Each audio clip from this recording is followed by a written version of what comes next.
Hello, c'est Quentin et bienvenue sur Bubble, le rendez-vous incontournable pour les amoureux de nouvelles technologies et du design. Et comme d'habitude, je suis accompagné, j'en ai marre de dire comme d'habitude, donc je vais changer. Salut Rewan, salut Mathieu, comment ça va? Salut. Ça fait une ambiance, legend un peu. Ça va? On l'adore. Il a fait une sortie de route, j'ai cru qu'il allait refaire, tu vois. Mais non. Non, on reste. Tu sais, c'est comme dans le précédent épisode, à un moment, il y a eu, j'ai bugué. Et ben je l'ai laissé. Ouais. Voilà, ça fait aussi partie du jeu. Charme. Tu vois, si jamais on avait été en live, et c'était enregistré, c'était dedans. On n'aurait pas pu couper. Donc j'espère que vous allez bien. Bah ouais, ça on fait sent plaisir. que la météo là, ça t'a mis un coup de dopamine. T'es bien là. Écoute, je suis pas mal. Je suis un petit peu défoncé de la journée d'hier, mais tout va bien. Je vois pas du tout de quoi tu parles. Les barbecues à rallonge, parce que là, au moment où on enregistre, on est du coup le 2 mai. Hier, c'était le 1er mai. Ouais. Donc voilà, c'était le petit break, même si on a bossé un petit peu le matin. Mais voilà, ça fait plaisir de faire aussi une petite pause. Et puis c'était un temps magnifique, un temps Super somptueux. transition, ouais, sur le point météo. Hein, Je sais une météo, s'il te plaît. Bah écoute, il y a un soleil agréable, une chaleur qui nous donne un zeste de ce que sera peut-être cet été, on l'espère en tout cas. Et puis bah voilà, c'est poétique. sortez les casquettes, sortez les lunettes, et puis voilà. Petit débat, sucré ou salé? C'est-à-dire dans quel contexte? De manière générale, moi je suis dans la food. Dans la food. Ouais, vous êtes vrai, plutôt salé, sucré ouais, ou salé? Je pense team salé, moi. Ouais. Je sais que J'ai un envie peu de dire mal, salé, mais en vrai, je suis plutôt team sucré, moi. Ah là. Je suis un peu. C'est ça que c'est bon. Je suis un peu. Mais trop, tu vois. Est-ce que vous avez un plat en tête que vous pourrez manger jusqu'à la fin de votre vie, genre? Je pense le couscous. Hein. Le couscous. Le couscous. Je vais choc barre tout le monde. Ah, lui va sortir une dinguerie, lui. Alors, c'est un plat portugais. Et en fait, c'est un peu l'équivalent du cassoulet, sauf que nous, il y a des tripes dedans. Des tripes. Voilà. Et en gros, c'est un cassoulet. Imagine un cassoulet. Mais c'est quoi le nom? Il y a un nom de... On appelle ça tripes en portugais. Tripes? Ouais, c'est le plat spécial de Porto, de la ville de Porto. Ok. Et donc, c'est un peu vraiment le délire du cassoulet. Vraiment, imagine, c'est avec les haricots, là, et les faillots. Les faillots, et là... Et avec du riz, par contre, toujours accompagné de riz. Parce que d'habitude, c'est comme le cassoulet. Cassoulet, il n'y a pas de riz et tout. Moi, même, frère, quand j'achète ma boîte de conserve, là, William Sorin de cassoulet, j'accompagne ça toujours. Avec du riz. Et un big up à William Sorin qui doit passer un sponsor aussi.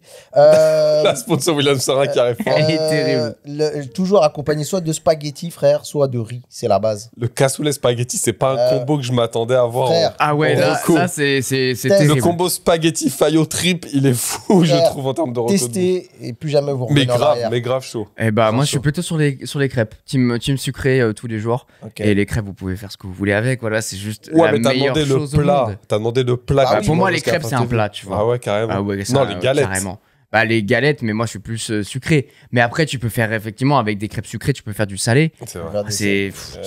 Le sucré-salé, dans tous les cas, c'est génial. Incroyable. J'espère que ça vous a donné faim dès le matin. Le début de podcast, il faut que ça. Il y a des gens, ils écoutent ça le matin en allant au taf. Ça se trouve, t'en as, ils ont pas pris leur petit déj. Ils sont grave. À 6h du matin, ils ont l'auteur des crêpes légèrement beurrées, bien chaudes. Avec un zeste de tripes.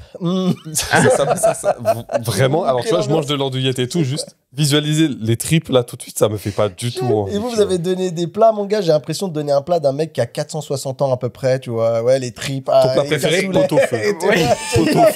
Grave. Une pierrade. Merci. Incroyable la pirade. C'est vrai, soit dit en passant. En tout cas, gros programme aujourd'hui. On va parler de Tinder pour la petite actualité insolite, mais on va revenir très très vite à la tech avec Jeff Bezos qui dévoile un pick-up électrique. Mais vous allez voir, on va en parler.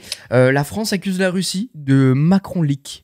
Ça va être des Macron Leaks. Ouais. La petite actualité de Rewan un peu orientée cyber.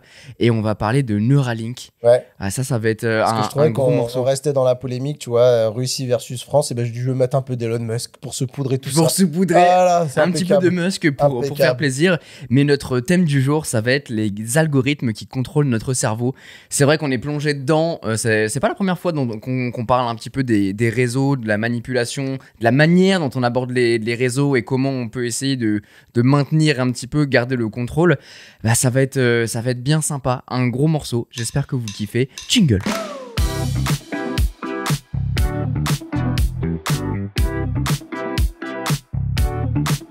Est-ce que vous connaissez Tinder ? Évidemment que oui. Bien sûr, évidemment. J'imagine. Ouais. Vous n'êtes pas consommateur, vous avez jamais Moi, utilisé l'application. Jamais. je suis sur le bon coin, uniquement. Moi, je suis sur Facebook Marketplace. Je comprends. Bah, Tinder, je pense qu'on présente plus l'application. Hein, c'est un réseau social dans lequel tu vas faire des rencontres. Tu swipes à gauche, tu swipes à droite. Je pense que d'ailleurs, c'est ceux qui ont vachement démocratisé un peu cet univers de swipage pour valider des profils. Pour tous ceux qui ont des permis en mode papier rose, pour vous situer, c'est le Skyblog. vous saviez, à l'ancienne, comme nous on était, on pécho sur Skyblog. Bah voilà, c'est ça. Tu pécho sur Skyblog, c'est Ouais, il y avait des trucs, mon gars, sur Skyblog. Moi, j'avais que des pages, mais hard rock. Skyblog. Ah ouais. Et après, des fois, les commentaires, et bim, bam, boum, ça partait en. Les MILF de ta région? Ouais. Ah, c'était juste après MSN. Le premier, c'était MSN. Où il y avait le fameux ASV. Qui se souvient de cette rêve? Aïe, là, c'est trop pour moi. Là. ASV, pour moi, c'est auxiliaire de soins vétérinaires. Je vois pas de rapport avec En fait, quand tu arrivais dans une discussion, direct, quand tu étais cash, c'était ASV. C'était âge, sexe, ville. Ah putain, oui. Ah oui. Oh, waouh, ok, d'accord. C'est vrai, mais il a raison en plus. Putain, il m'a débloqué de un derrière truc. les fagots. Mais non, Tinder, moi, non, mais toutes les applis comme ça de rencontres type Fruits, Tinder, non, j'ai jamais été dessus. Moi, par contre, ce qui était marrant, c'est que des fois, dans mon ancien taf, il y avait des mecs et du coup, j'y allais avec eux et je faisais un peu par procuration. Celle-là, tu peux. Toi, celle-là, tu peux pas. T'as le profil du mec qui prenait les téléphones et qui est moche. Même pas. On embrasse les moches, hein, bien sûr. Ça a pu. Bah oui. Eh ben écoutez, en Inde, Tinder lance une benne à ordures pour y jeter les souvenirs de votre ex. Globalement, c'est une sorte de grand camion poubelle tagué Tinder, rose et tout. C'est un objet physique. C'est un objet physique, c'est une vraie benne qui se déplace dans la ville et globalement, c'est pour jeter les effets personnels de ton ex. Genre le string léopard de ton ex qui traîne, et bah tu le récupères et tu le jettes dans la benne pour plus avoir de souvenirs de lui. Incroyable. Ah, puis il y a des gens qui jettent les ex dans la benne. Ils ont intitulé ça l'Emotional Baggage Disposal Unit, une opération qui transforme une benne à ordures en centre mobile de tri des souvenirs sentimentaux. Une idée un peu symbolique et virale qui a fait énormément de bruit. Pour l'instant, c'est que en Inde, mais je suis sûr que ça va arriver en Europe. Pourquoi en Inde? C'est des gros consommateurs de Tinder en Inde? Eh ben écoute, c'est une question que je me suis posée et Ça finalement, j'ai pas tant retrouvé. Enfin, j'ai pas trouvé pourquoi. Je vais faire un pourquoi truc en comme Inde. ça, fais le direct en Amérique, genre en plein New York, t'as la benne comme ça, t'imagines? La Ouais, benne, après, en un quart d'heure, elle est pleine. Mais finalement, on croit peut-être que les US c'est le centre du monde, mais peut-être qu'en mode. Non, ouais, c'est vrai, après, c'est je pense vrai. que doit y avoir un. Ouais, c'est ça. En Inde, Mais je me posais. performent de ouf. Ouais, je me posais la question, genre pourquoi spécifiquement l'Inde? Ça se trouve, il y a une bête d'antenne Tinder là-bas, on sait pas. Possiblement. En tout cas, il y a beaucoup d'utilisateurs, je pense, en Inde. Mais après, c'est un circuit qui va se passer dans plusieurs villes d'Inde.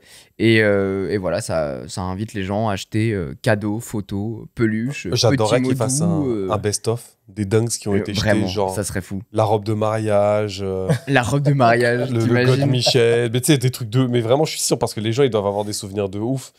Tiens, tu veux une anecdote? Tu sais qu'une fois, ça m'est arrivé sur Le Bon Coin. J'avais un besoin d'un Mac. Une autre histoire pour une prochaine fois, celle-ci. J'avais besoin d'un Mac pour mes études précédentes et j'en avais trouvé un d'occasion sur Le Bon Coin, pareil. Donc, je donne rendez-vous à cette charmante dame à la gare et tout ça. Et donc, on discute, machin. Je regarde le Mac et tout. Elle me dit, par contre, il y a encore le compte de mon ex, machin, faudra le retirer et tout. Et en fait, elle l'a à peine négocié. Enfin, genre, j'ai négocié le truc vraiment à la baisse parce qu'en fait, elle dit non, c'est mon ex. C'était le truc de mon ex et je veux juste m'en débarrasser. Mais non. Donc, je lui fais confiance, supprimer le truc et tout ça, machin. Donc, moi, droit dans mes bottes, j'ai tout supprimé. Mais elle m'avait tout laissé. Il y avait le iCloud du mec. J'aurais pu acheter, je sais pas, des albums ou me louer des films avec son compte. Mais C'est beau. Incroyable, c'est fou. Après, elle s'est dit au pire, tu fais des dingueries, c'est son ex. Hein. c'est soit ça, soit il finissait dans la benne. Dans la benne. Le Mac dans la Elle benne. aurait pu dire, vas-y, j'ai tout laissé, frérot, amuse-toi. Bon, c'est quoi cette histoire entre la France et la Russie là? Bah écoute, tu te rappelles peut-être des Macron Leaks. Il y a eu une fuite de pas mal de documents liés à Macron et à son entourage, à la fois politique et personnel, qui avaient été rendus publics en 2017 dans le Dans sa cadre campagne. de sa campagne, ouais, c'est ça. Et en fin de compte, notre bon ministre Jean-Noël Barrot, le 29 ou le 30 avril sur X, il a mis une vidéo sur X, pardon, du coup, où il annonce publiquement le fait que ce piratage serait lié à un groupe russophone. Donc ce groupe qui s'appelle APT28, APT ça veut dire Advanced Persistent Threat. Ou, ça vient de là la chanson non, pas du tout. APT. C'est en fait... Bruno Mars est impliqué dans l'histoire en fait.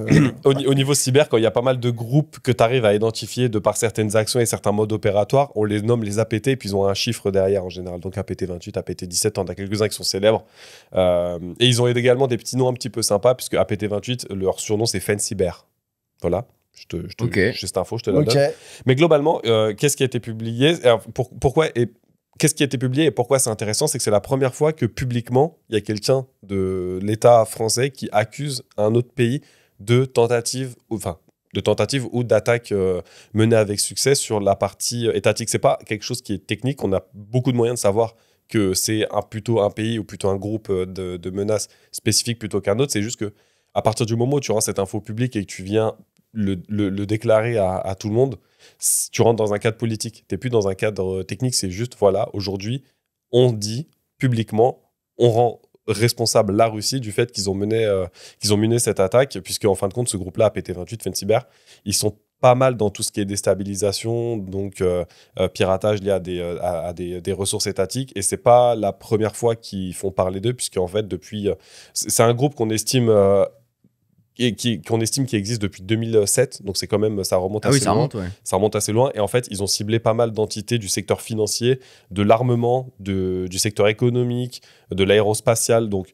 Et ils bouffent à tous les râteliers, les gars. C'est pas qu'ils bouffent à tous les râteliers, c'est qu'en fait, ils sont vraiment focalisés sur des actions de déstabilisation, de vol de propriété intellectuelle, ce genre de choses.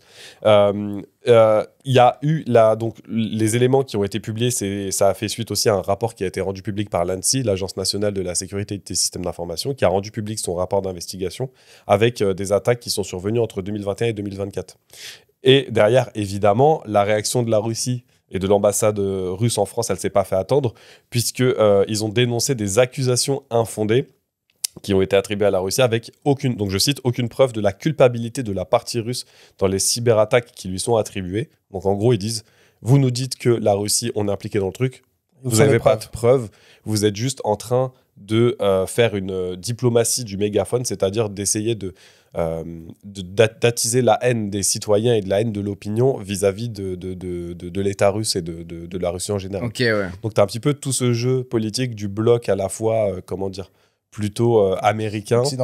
Occidental, ouais. Le bloc russophone. Et au milieu, comme d'hab, la France et plus largement l'Europe qui est un petit peu au milieu de ces trucs-là. Donc, ils ont effectivement publié ces infos-là par rapport au Macron Leaks, mais ils ont aussi reproché à Moscou d'avoir saboté la chaîne TV5 Monde en 2015. Ah ouais? C'est potentiellement le même groupe, tu sais, il y avait eu un downtime. Mais il y avait un peu une dinguerie, je crois. Il me semble que c'est cette affaire-là où, en fait, les mecs... Il y en a un, il fait un reportage, il est un journaliste, il l'a interrogé, et il l'interroge dans les bureaux. Et en fait, derrière, il y a un tableau avec des post-it et tout. Il y avait là les mots de passe partout, ils avaient laissé des mots de passe. Je crois que tu confonds avec autre chose, mais ça arrive régulièrement. Okay. T'as des tournages qui se font dans certaines antennes journalistiques et tout. T'as les mecs, ils ont les post-it collés direct sur l'écran avec les mots de passe. Il y a marqué hack-moi en gros, tu vois. Ah, vraiment ouais. Et en plus, des mots de passe, frérot, ouais. Si t'as besoin d'un post-it pour noter ces mots de passe-là en mode genre AZERTY, 0 à 9, tu vois. Donc voilà, assez intéressant. C'est encore une fois, c'est des positions politiques. C'est assez intéressant de voir qu'on arrive dans un stade où on se permet publiquement d'accuser un autre État pour ce genre d'action. Encore une fois, techniquement, il y a énormément de moyens de savoir que c'est plus ou moins tel groupe d'attaquants qui opère depuis un certain temps et qui est plutôt lié à tel pays ou pas. Mais quand tu rends ce genre d'infos-là, c'est de l'opinion, c'est de la manipulation de l'opinion, tu t'englobes ça dans un cadre un peu, c'est le sujet du jour, un peu politique, donc intéressant à voir si plus tard ça va potentiellement donner envie à nos amis russes d'améliorer, d'intensifier leurs efforts d'attaque sur les infrastructures françaises ou européennes en général. Mais c'est intéressant ce que tu dis parce que je trouve que il faut quand même garder à l'esprit, même si potentiellement tout ça est vrai, hein, que tout ça aussi sert un peu le narratif du gouvernement français pour de plus en plus nous préparer à un conflit avec la Russie, puisque pour l'instant, en gros, on n'est pas en guerre avec la Russie, techniquement. On considère quand même la Russie comme un ennemi actuellement, c'est la position de l'État français, hein. Mais je pense que cette déclaration-là... Oui, mais tu gardes une petite case d'un côté et tu le remettras sur le tapis au moment venu. Quoi. En fait, c'est simple. Quand tu regardes les chaînes d'infos en ce moment, tout nous prépare à une confrontation entre la Russie et l'OTAN. C'est-à-dire que là, actuellement, quand tu écoutes le narratif, les médias, etc., ils nous disent que la Russie, elle est sur l'Ukraine, là, mais que l'étape d'après, c'est l'OTAN. Apparemment, ils sont en train de masser des chars en Finlande et tout. Bref, je ne veux pas faire de la géopolitique. Mais effectivement, ce genre de choses aussi, c'est bien de garder en tête que ça contribue à nous préparer parce que l'opinion publique, personne ne veut aller à la guerre, personne ne veut faire la guerre. Mais l'État, ils sont dans ce délire-là en disant il faut préparer les consciences. Et je pense que ça fait partie de ça aussi. Et tu es dans un contexte de guerre froide en fin de compte, puisque en fait. Guerre hybride, ils appellent. Guerre hybride, c'est exactement le terme qu'ils utilisent, parce qu'en fait, tu es plus ou moins dans un contexte où des attaques, tu en as tout le temps, sur différents pays du bloc. Techniquement, en France, le hackback, donc le fait de hacker en représailles des infrastructures, n'est pas autorisé. Tu as un cadre vraiment très spécifique pour le faire et. Techniquement, en France, tu n'as pas le droit de le faire, là où la Russie, eux, globalement, leur politique, c'est tu peux attaquer tout le monde tant que tu ne nous attaques pas, nous, on s'en fout. Et ce genre de groupes qui sont financés par l'État, en fin de compte, ou par des antennes du renseignement affiliées à l'État, ça permet de dire, vous partagez votre intelligence que vous avez récupérée, nous, on vous paye, mais par contre, on se dédouane complètement du truc, c'est-à-dire qu'il n'y aura pas de preuve qu'on vous a payé et tout ça. Mais on partage le truc, on partage les renseignements que vous avez eus. Un peu comme dans Mission Impossible, quoi. C'est exactement ça. C'est-à-dire que si vous faites péter, on ira toute implication du gouvernement. Par contre, entre-temps, ils sont quand même contents de récupérer les infos, etc. Tu as le même cas avec le groupe Lazarus qui est affilié à la Corée du Nord. C'est exactement pareil. Bon, la guerre contre Elon Musk continue. Et cette fois, c'est Jeff Bezos qui s'attaque à lui, qui va dégainer un pick-up électrique. L'idée, c'est qu'il soit le plus abordable possible. On parle de $20 000. Environ 17 500, un design brut, et la startup espère séduire un maximum de clients qui sont un petit peu lassés par le côté très cher de la technologie, et clairement ils veulent mettre un tacle glissé, un chassé double fracture tibia péroné là, à Elon Musk, avec une entreprise. Donc en fait c'est pas Jeff Bezos à proprement parler, puisqu'il est investisseur, il soutient financièrement le projet qui s'appelle Slate Auto. Et c'est marrant parce qu'il y a des personnes qui s'amusent à récupérer les mots Slate et changer un petit peu l'emplacement des lettres, et ça fait Tesla. Ça fait Tesla, ouais. C'est comment ça s'appelle, un anagramme? Non, pas un anagramme, je sais plus comment ça s'appelle. Ah ouais, non. Je sais plus comment ça s'appelle, mais effectivement, ça porte un nom. Globalement, on est sur un look rétro, mais avec un truck qui ressemble un petit peu à un Land Rover sur le papier. De toute façon, on vous mettra les photos sur une espèce de pick-up, sur Instagram de Bubble. Et en fait, il existe en différents formats. Soit tu l'as vraiment en mode Range Rover, tu vois, avec le coffre derrière et tout, et tu l'as aussi en mode pick-up, donc avec une benne derrière. Et l'idée, c'est qu'à l'intérieur, t'as pas d'écran tactile, mais t'as un support pour smartphone, des manivelles à la place des vitres électriques, des coverings bon marché. Donc ça, c'est ce qui est dit à la place du coup d'une peinture sophistiquée. Donc on est vraiment au rudiment. Mais par contre, je trouve qu'il a vraiment une belle gueule. Il y a vraiment un truc. Il y a deux options de batterie. Une avec une option de 240 km d'autonomie et une avec 386 km d'autonomie et une vitesse limitée à 145 km/h. Donc vraiment, c'est les rudiments, mais en vrai, pour 20 000 €, c'est pas mal. Ouais, S'ils arrivent à le sortir, en tout cas, c'est vraiment pas mal. Moi, j'avais Dacia un peu en tête, tu vois, aussi avec la Spring électrique aussi qui va dans ce genre de délire, mais on n'est pas du tout sur le même type de produit, mais c'est le côté très, vas-y, on prend le minimum syndical et on fait tourner le truc, quoi. C'est vrai exactement ça. Visuellement, ça me fait penser un petit peu au design de Hyundai. Tu sais, les dernières Hyundai que tu croises des fois dans la rue. Oui, on dit Hyundai. Moi, j'ai toujours dit Hyundai. Oui, mais c'est. Il y a un jour, les mecs sont pointés, ils ont dit on dit Hyundai. Bah écoute, je vais dire Hyundai. Quand ils sont arrivés en France, ils ont dit Hyundai.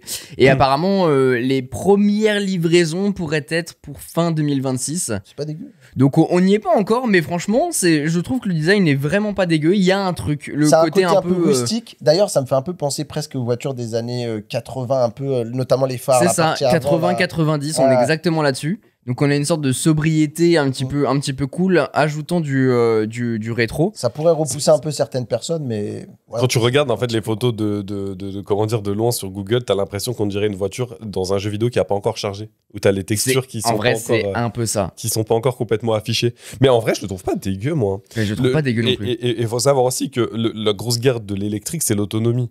si techniquement tu as un véhicule qui embarque moins de trucs un peu fancy, de moins d'options, bah c'est du poids en moins, donc potentiellement ça permet aussi de grappiller quelques kilomètres au niveau de l'autonomie. Ouais, clairement, et puis le prix, hein, clairement.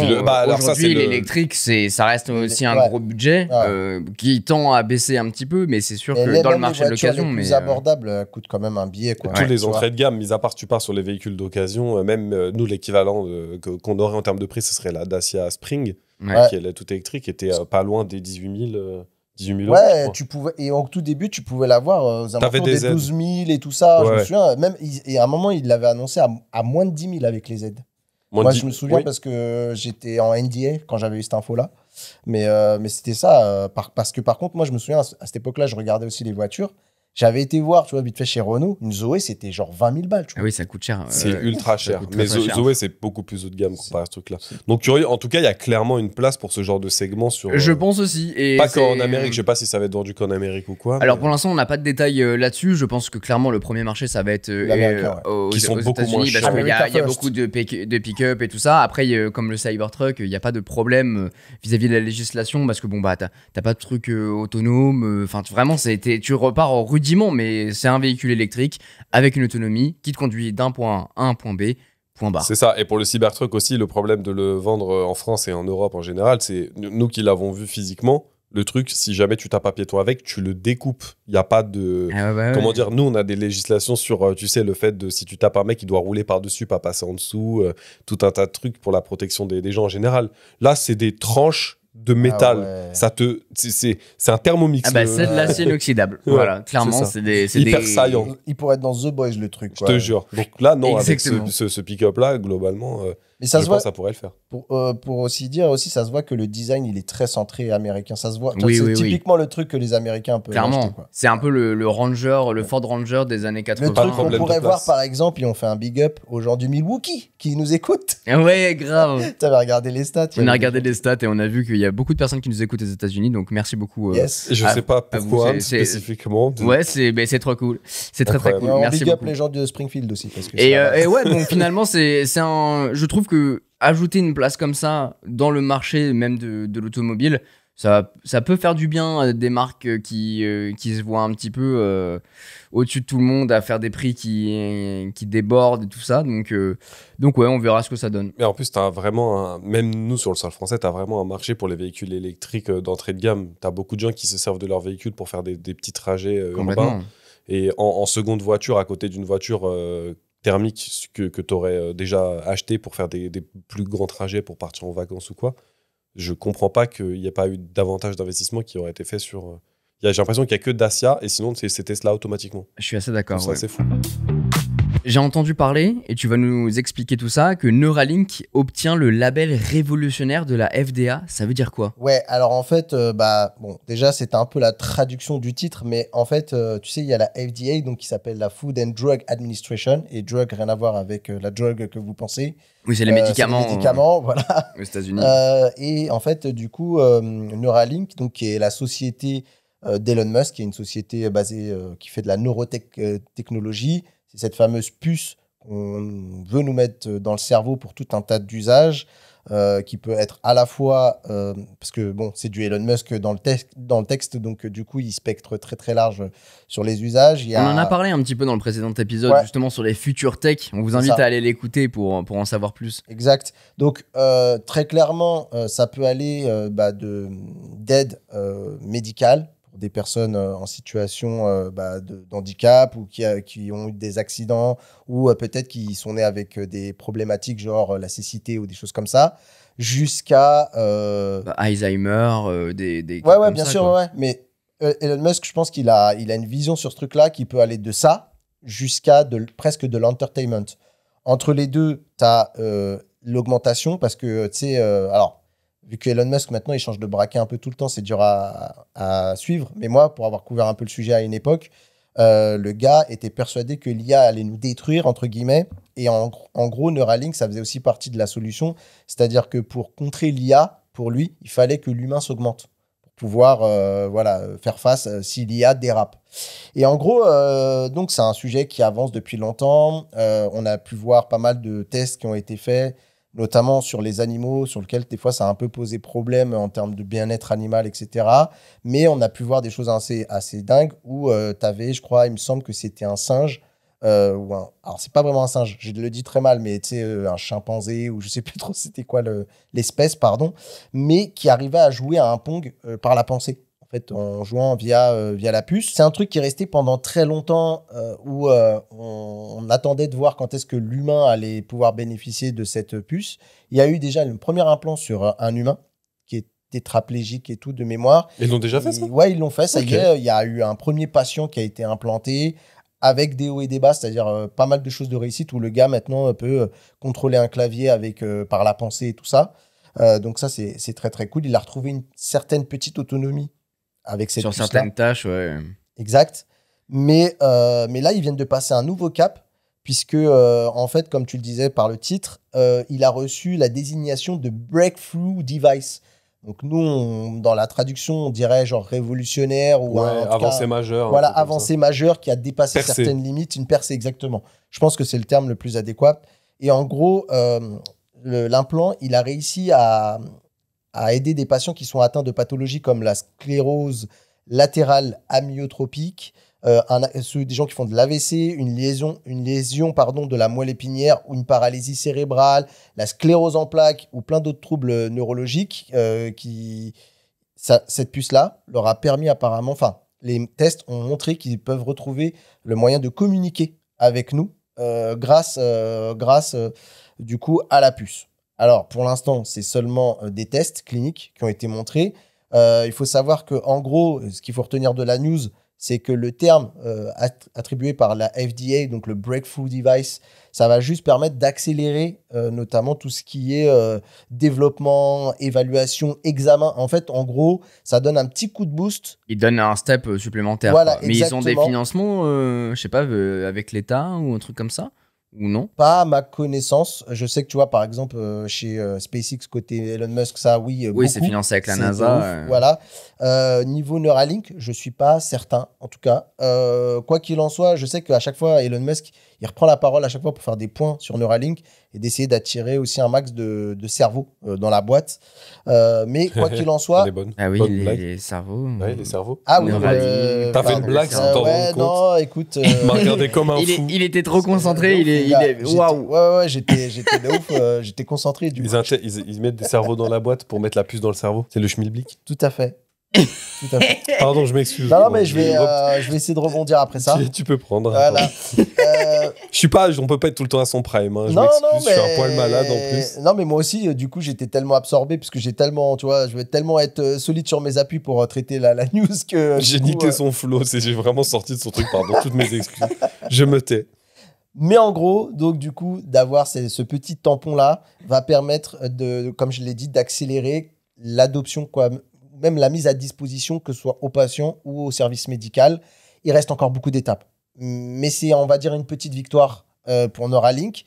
C'est bien quand la technologie aussi permet ce genre de choses. Je sais que c'est des sujets clivants, Neuralink. Il y a beaucoup de gens qui fantasment autour de cette puce, le contrôle des masses. On va y revenir un petit peu sur les algorithmes et tout. Mais il y a aussi le fait que ça peut aider des fois concrètement la santé. C'est pour ça que je suis un peu toujours embêté quand il y a des gens qui viennent crier au scandale. Genre, tu vois, ce genre de technologie-là en disant oui, on veut nous contrôler, machin et tout. Ouais, ça c'est parce que tu penses avec ton corps de personne qui va bien, qui se porte bien, avec tes bras, tes jambes, ta vue, ton Oui, œil oui, et ils tout. se mettent pas à la Mais ils place se des mettent pas gens à ceux qui sont en pourraient, attente et qui rêvent bien sûr. que ce truc-là marche. Donc j'ai envie de dire, restons lucides, restons... Ouais, et puis ça fait partie de la science aussi. Ouais. C'est la C'est du curiosité développement. humaine. C'est le il faut en développement avoir. logique Je des choses. Je dis pas qu'il faut vraiment de servir un blanc-seing à tout ça, surtout quand tu as des gens comme un petit peu Elon Musk qui sont aussi clivants. Mais derrière quand même tout ça, que ce soit Neuralink ou d'autres boîtes, c'est un peu bien aussi de se dire que la technologie, ça va servir à ceux qui en ont vraiment aussi besoin et sur lequel on n'a pas de solution actuellement avec la médecine traditionnelle. Voilà, qui devrait pour moi être le totem le plus... Voilà, si on peut le faire avec la médecine traditionnelle, faisons-le. Mais par contre, si la technologie peut venir s'imbriquer et filer un coup de main, je sais qu'il n'y a pas longtemps, tu vois, j'ai entendu un mec qui a réussi à recevoir un implant d'un cœur complètement artificiel et qui fonctionne. Il a passé les 100 premiers jours avec et ça marche Donc, essayons de garder un petit peu l'esprit ouvert et de pas juste vouloir baigner dans un monde de science-fiction, quoi.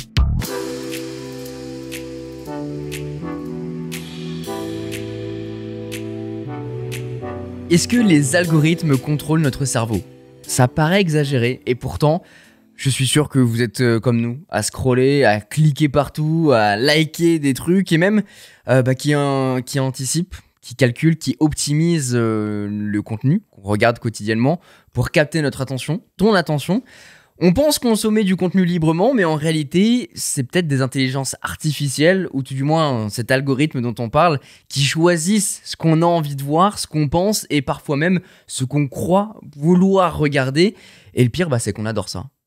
Et on en consomme tous les jours. Et c'est même l'objectif. Et c'est même l'objectif.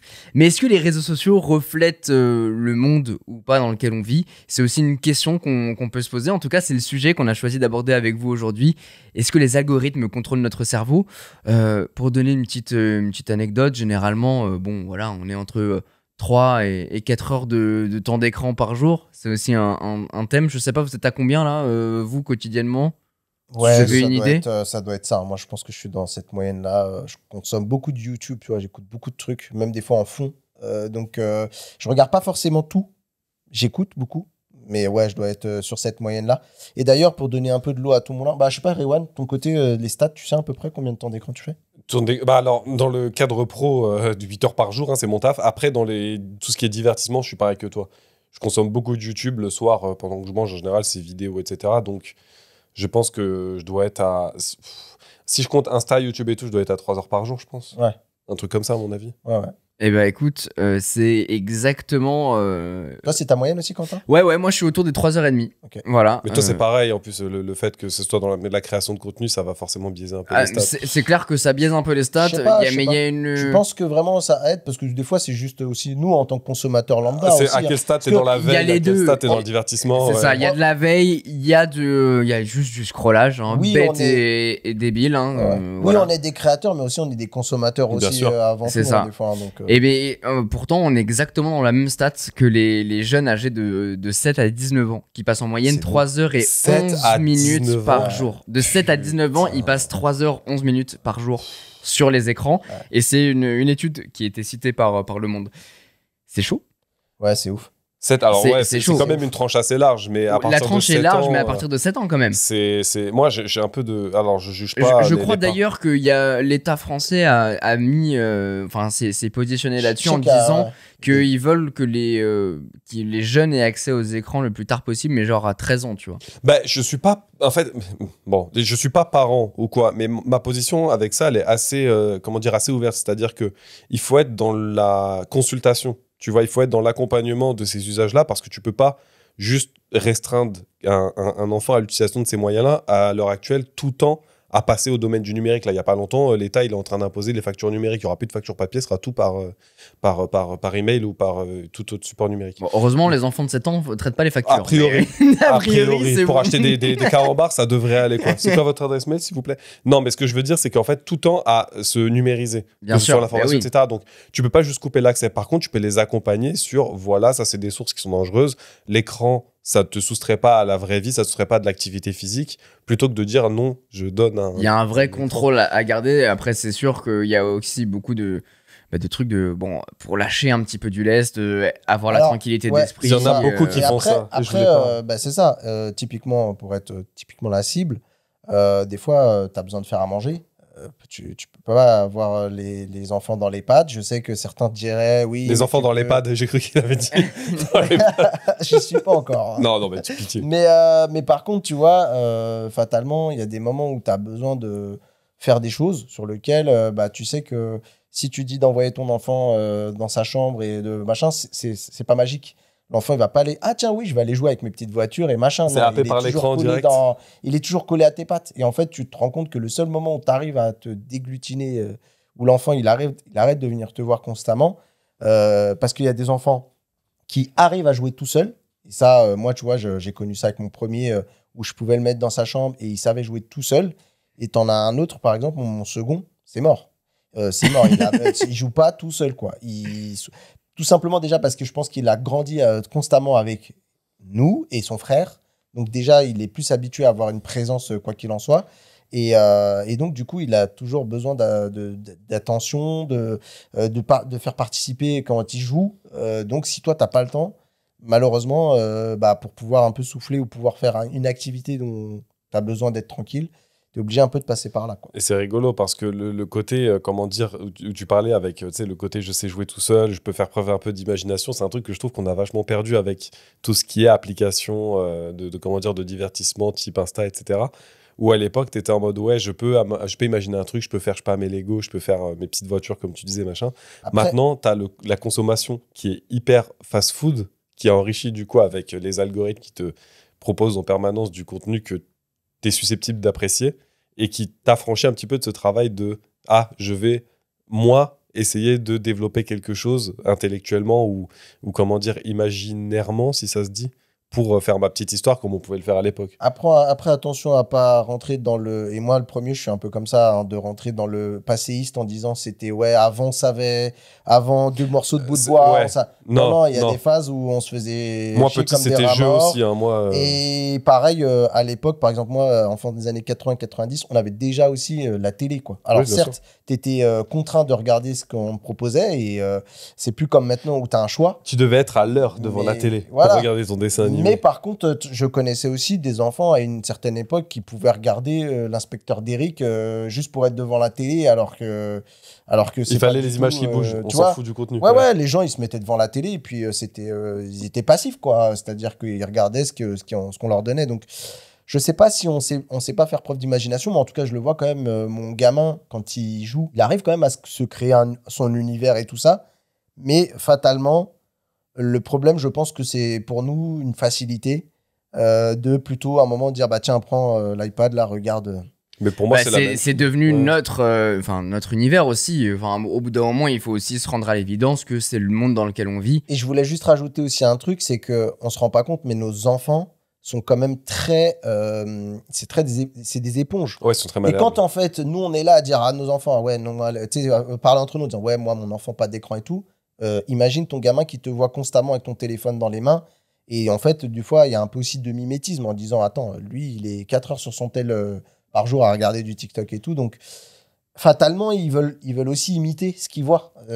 Outre le fait que c'est déjà très attrayant en soi. Mais par contre, je pense que si nous, déjà, en tant qu'adultes, on passe beaucoup moins de temps devant nos écrans, les enfants, déjà, on aurait moins cette difficulté-là. Je pense que c'est aussi malheureusement une conséquence de ce qui est fait pour nous. Mais pour donner un peu aussi de l'eau à ton moulin, il faut savoir que j'ai une stat aussi qui est tombée, c'est que l'algorithme de recommandation de YouTube, il influence 70% des vidéos qui sont visionnées. C'est-à-dire que c'est les suggestions que tu vois sur... Ouais, 70% des suggestions, des trucs que tu cliques, tu vois, pour regarder une vidéo, c'est parfois l'influence de l'algo direct de YouTube. En fait. On peut pas éviter les écrans. Les écrans, ils sont partout autour de nous.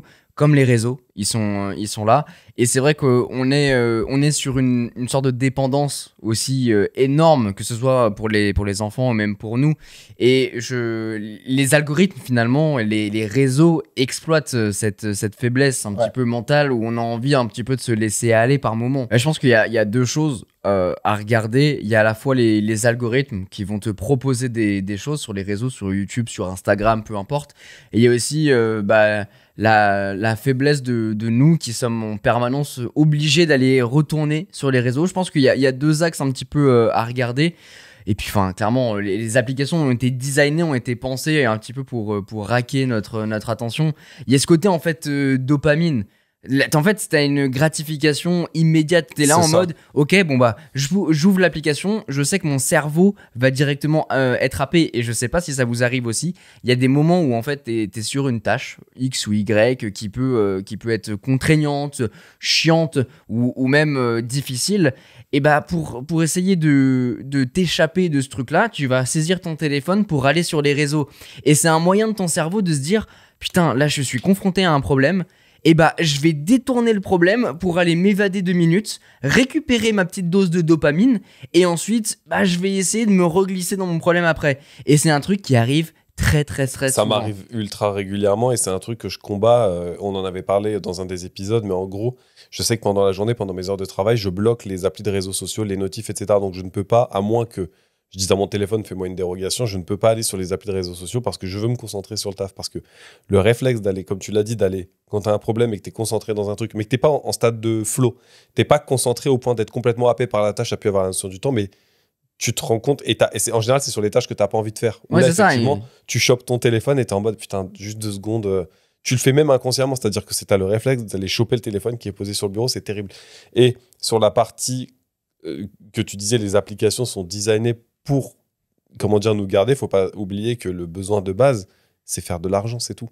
Ah bah c'est sûr, évidemment. Consommer du contenu, tu vas avoir des pubs, tu vas être plus happé par un certain type comment dire, de contenu qui va te faire rester dessus. On va te suggérer d'autres contenus qui sont potentiellement sponsorisés. On va te faire apparaître des pubs. À la fin, le but, c'est de garder ton attention pour te faire consommer un maximum dans un objectif de soit de gagner passivement avec les pubs que tu vois, soit te donner envie de consommer un autre produit, d'aller l'acheter, etc. La fameuse guerre du temps de cerveau disponible. Exactement. Voilà, c'est ce que disait Netflix, c'était un de leurs combats, notamment. Et il disait même que Netflix, je sais plus qui disait, certaines fois, les concurrents, c'était genre Fortnite, parce que les gens passaient, ou les enfants passaient beaucoup de temps énormément de temps. Bah oui, à un moment, tu as un choix à faire. En gros, les plateformes, elles se font la guerre pour accaparer notre temps de cerveau disponible.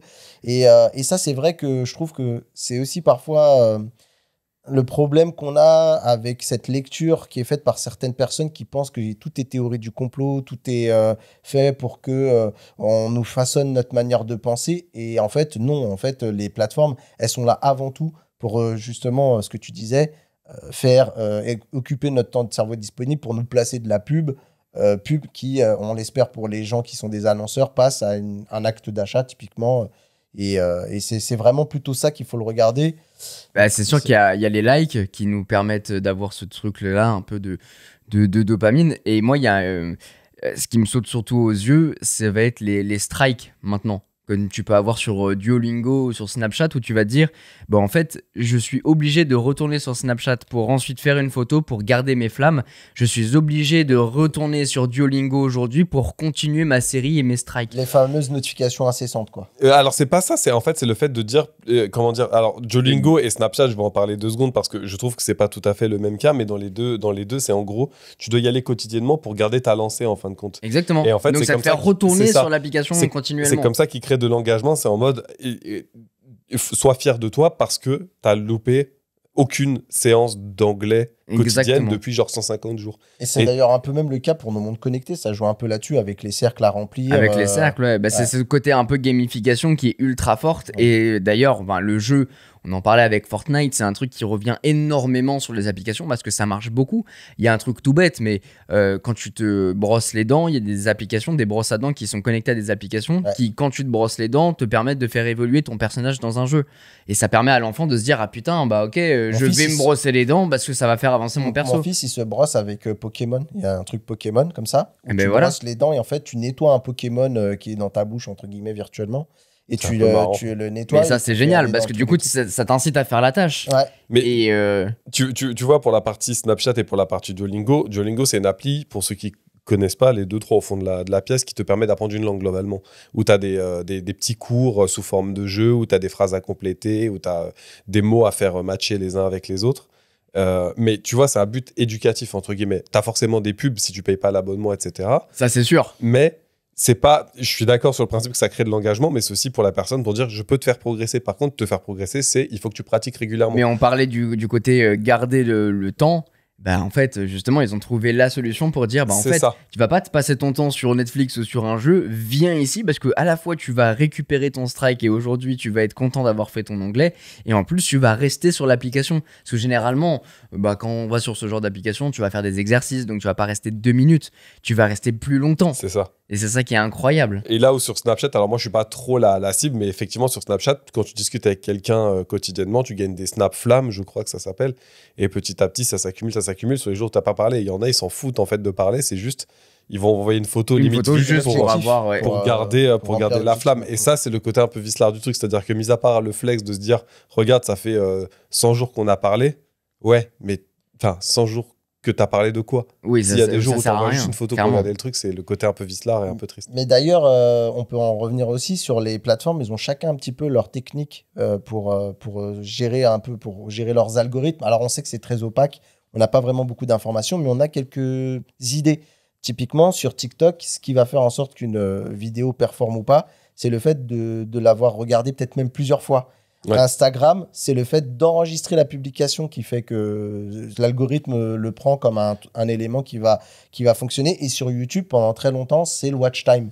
Moi, je sais que pour en être directement concerné, à chaque fois que je discute, qu'on analyse nos chaînes, c'est watch time, tout le temps. Il faut penser à autant de visionnage, c'est le plus important, c'est ce qui fait que l'algorithme va pousser ou pas une vidéo. Et c'est rigolo, c'est pas statique ce que tu dis, c'est-à-dire que là, on en parle parce que c'est ce qu'on a constaté aujourd'hui, mais dans un an, ça pourrait être complètement différent. J'ai vu Et ça évolue tout le temps. Sur LinkedIn, c'était le même délire au départ. LinkedIn, c'était le fait de republier un post, etc., qui faisait en sorte que ton post performe. Maintenant, c'est l'enregistrer. Parce que tu as une fonctionnalité aussi pour enregistrer les posts. C'est ça qui génère 80% du reach, parce que les gens, enfin, la mentalité des gens derrière LinkedIn, Microsoft, se disent, bah, si on l'a enregistré, c'est-à-dire que le post, tu veux le garder. Donc, qui t'a véhiculé quelque chose d'utile, tu vois. Et pour capter un petit peu ton attention, il y a des mécaniques, des designs algorithmiques qui ont été mis en place, comme par exemple le scroll infini. Le scroll infini, c'était vraiment le plus grand truc. Ah ouais, vraiment. Et tu le vois, parce que tout le monde a récupéré cette mécanique-là. Quand c'est sorti, c'était... Mais alors, il y a un truc qui me choque barre, parce que tu vois, autant le scroll infini, il y a le scroll infini, du coup, il y a l'autoplay aussi. Oui. Il y a un truc qui me rend fou, c'est que, je suis pas consommateur de TikTok. Moi, je poste des vidéos dessus parce que il faut être sur ce marché, même si je suis pas très assidu.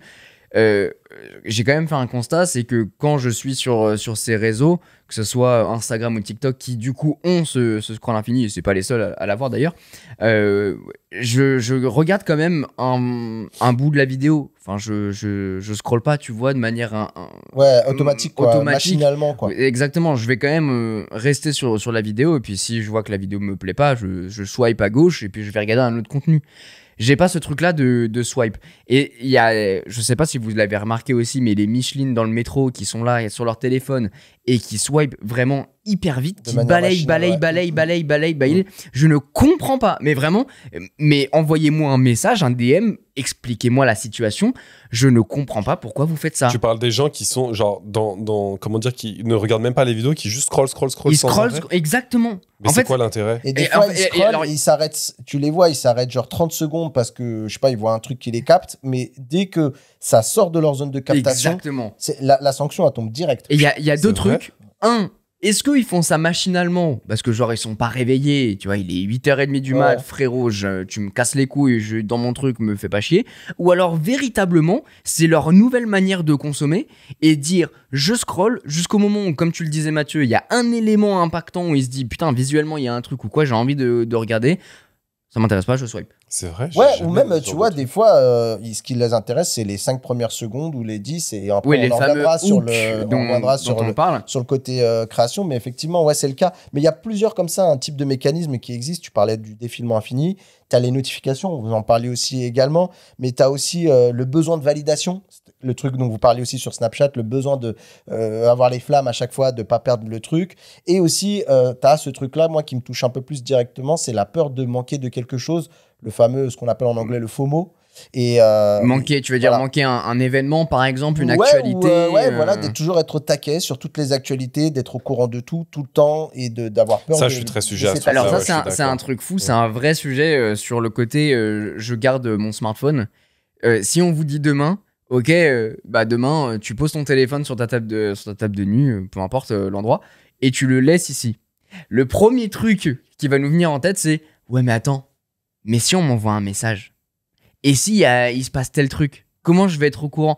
Alors que la vérité des faits, c'est que personne va t'envoyer de message ce matin. Il n'y aura pas une bombe nucléaire qui va exploser à côté de chez toi.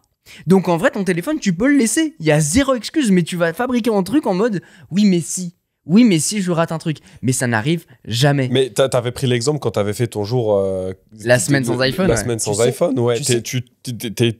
En fait, tu veux pas te rendre coupable de te dire s'il y a une dingue, je suis pas au courant. Tu vois, toi, t'avais une excuse particulière. Madame, elle était enceinte. Mais quoi qu'il en soit, tu peux...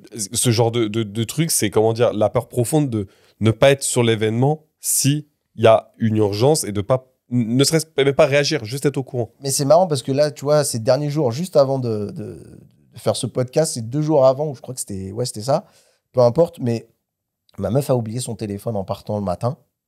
Et du coup, limite, c'est pas que j'étais inquiet, mais t'étais empathique pour elle. Moi, je me suis fait tout un cheminement en me disant, oh la pauvre. Et c'était pas forcément pour consommer du contenu, mais par exemple, moi, je me dis maintenant, aujourd'hui, prendre le métro, le train, les transports en commun sans musique dans les oreilles, tu vois, sans parler de trucs, tu dis, c'est angoissant, enfin, c'est relou, tu vois. Dire, alors, c'est là où je rejoins. Des gens et machin et exactement. C'est là où je rejoins un peu Rewan là-dessus, qui en parlait tout à l'heure. C'est qu'effectivement, aujourd'hui, on est obligé d'avoir un écran, ne serait-ce parce que notre téléphone, c'est devenu notre tout.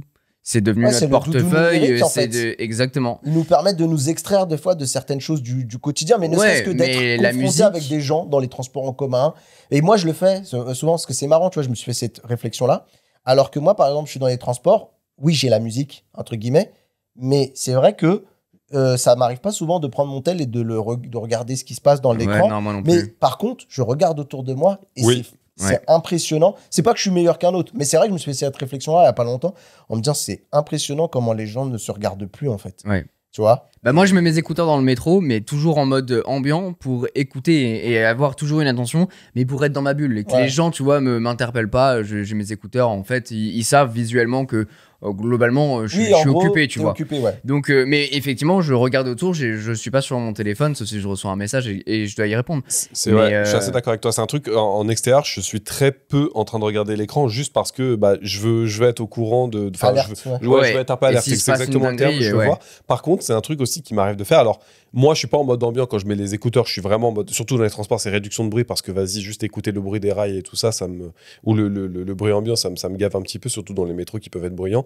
Mais par contre, ça m'arrive des fois de retirer tout, genre de pas mettre d'écouteurs, rien, et juste de marcher dans la gare, d'écouter le bruit de la vie en fin de compte. Alors ça, je fais ça quand je suis dans la rue, mais par contre, dans les transports, c'est vrai que c'est écouteurs. Dans les gares, ça m'arrive. Dans les transports en eux-mêmes, non, c'est assez rare parce qu'il se passe rien de fou, mis à part les alertes du métro, mais c'est assez rigolo. Et tu te rends compte qu'effectivement, tu entends très peu de personnes parler, tu entends beaucoup de bruit de pas, machin, mais dans les transports, pareil, c'est podcast, c'est vidéo en mode juste j'écoute. Mais c'est vrai qu'il y a un truc que Mathieu, tacitement, vous en avez parlé, c'est la manière de consommer le contenu qui n'est pas la même chez les gens.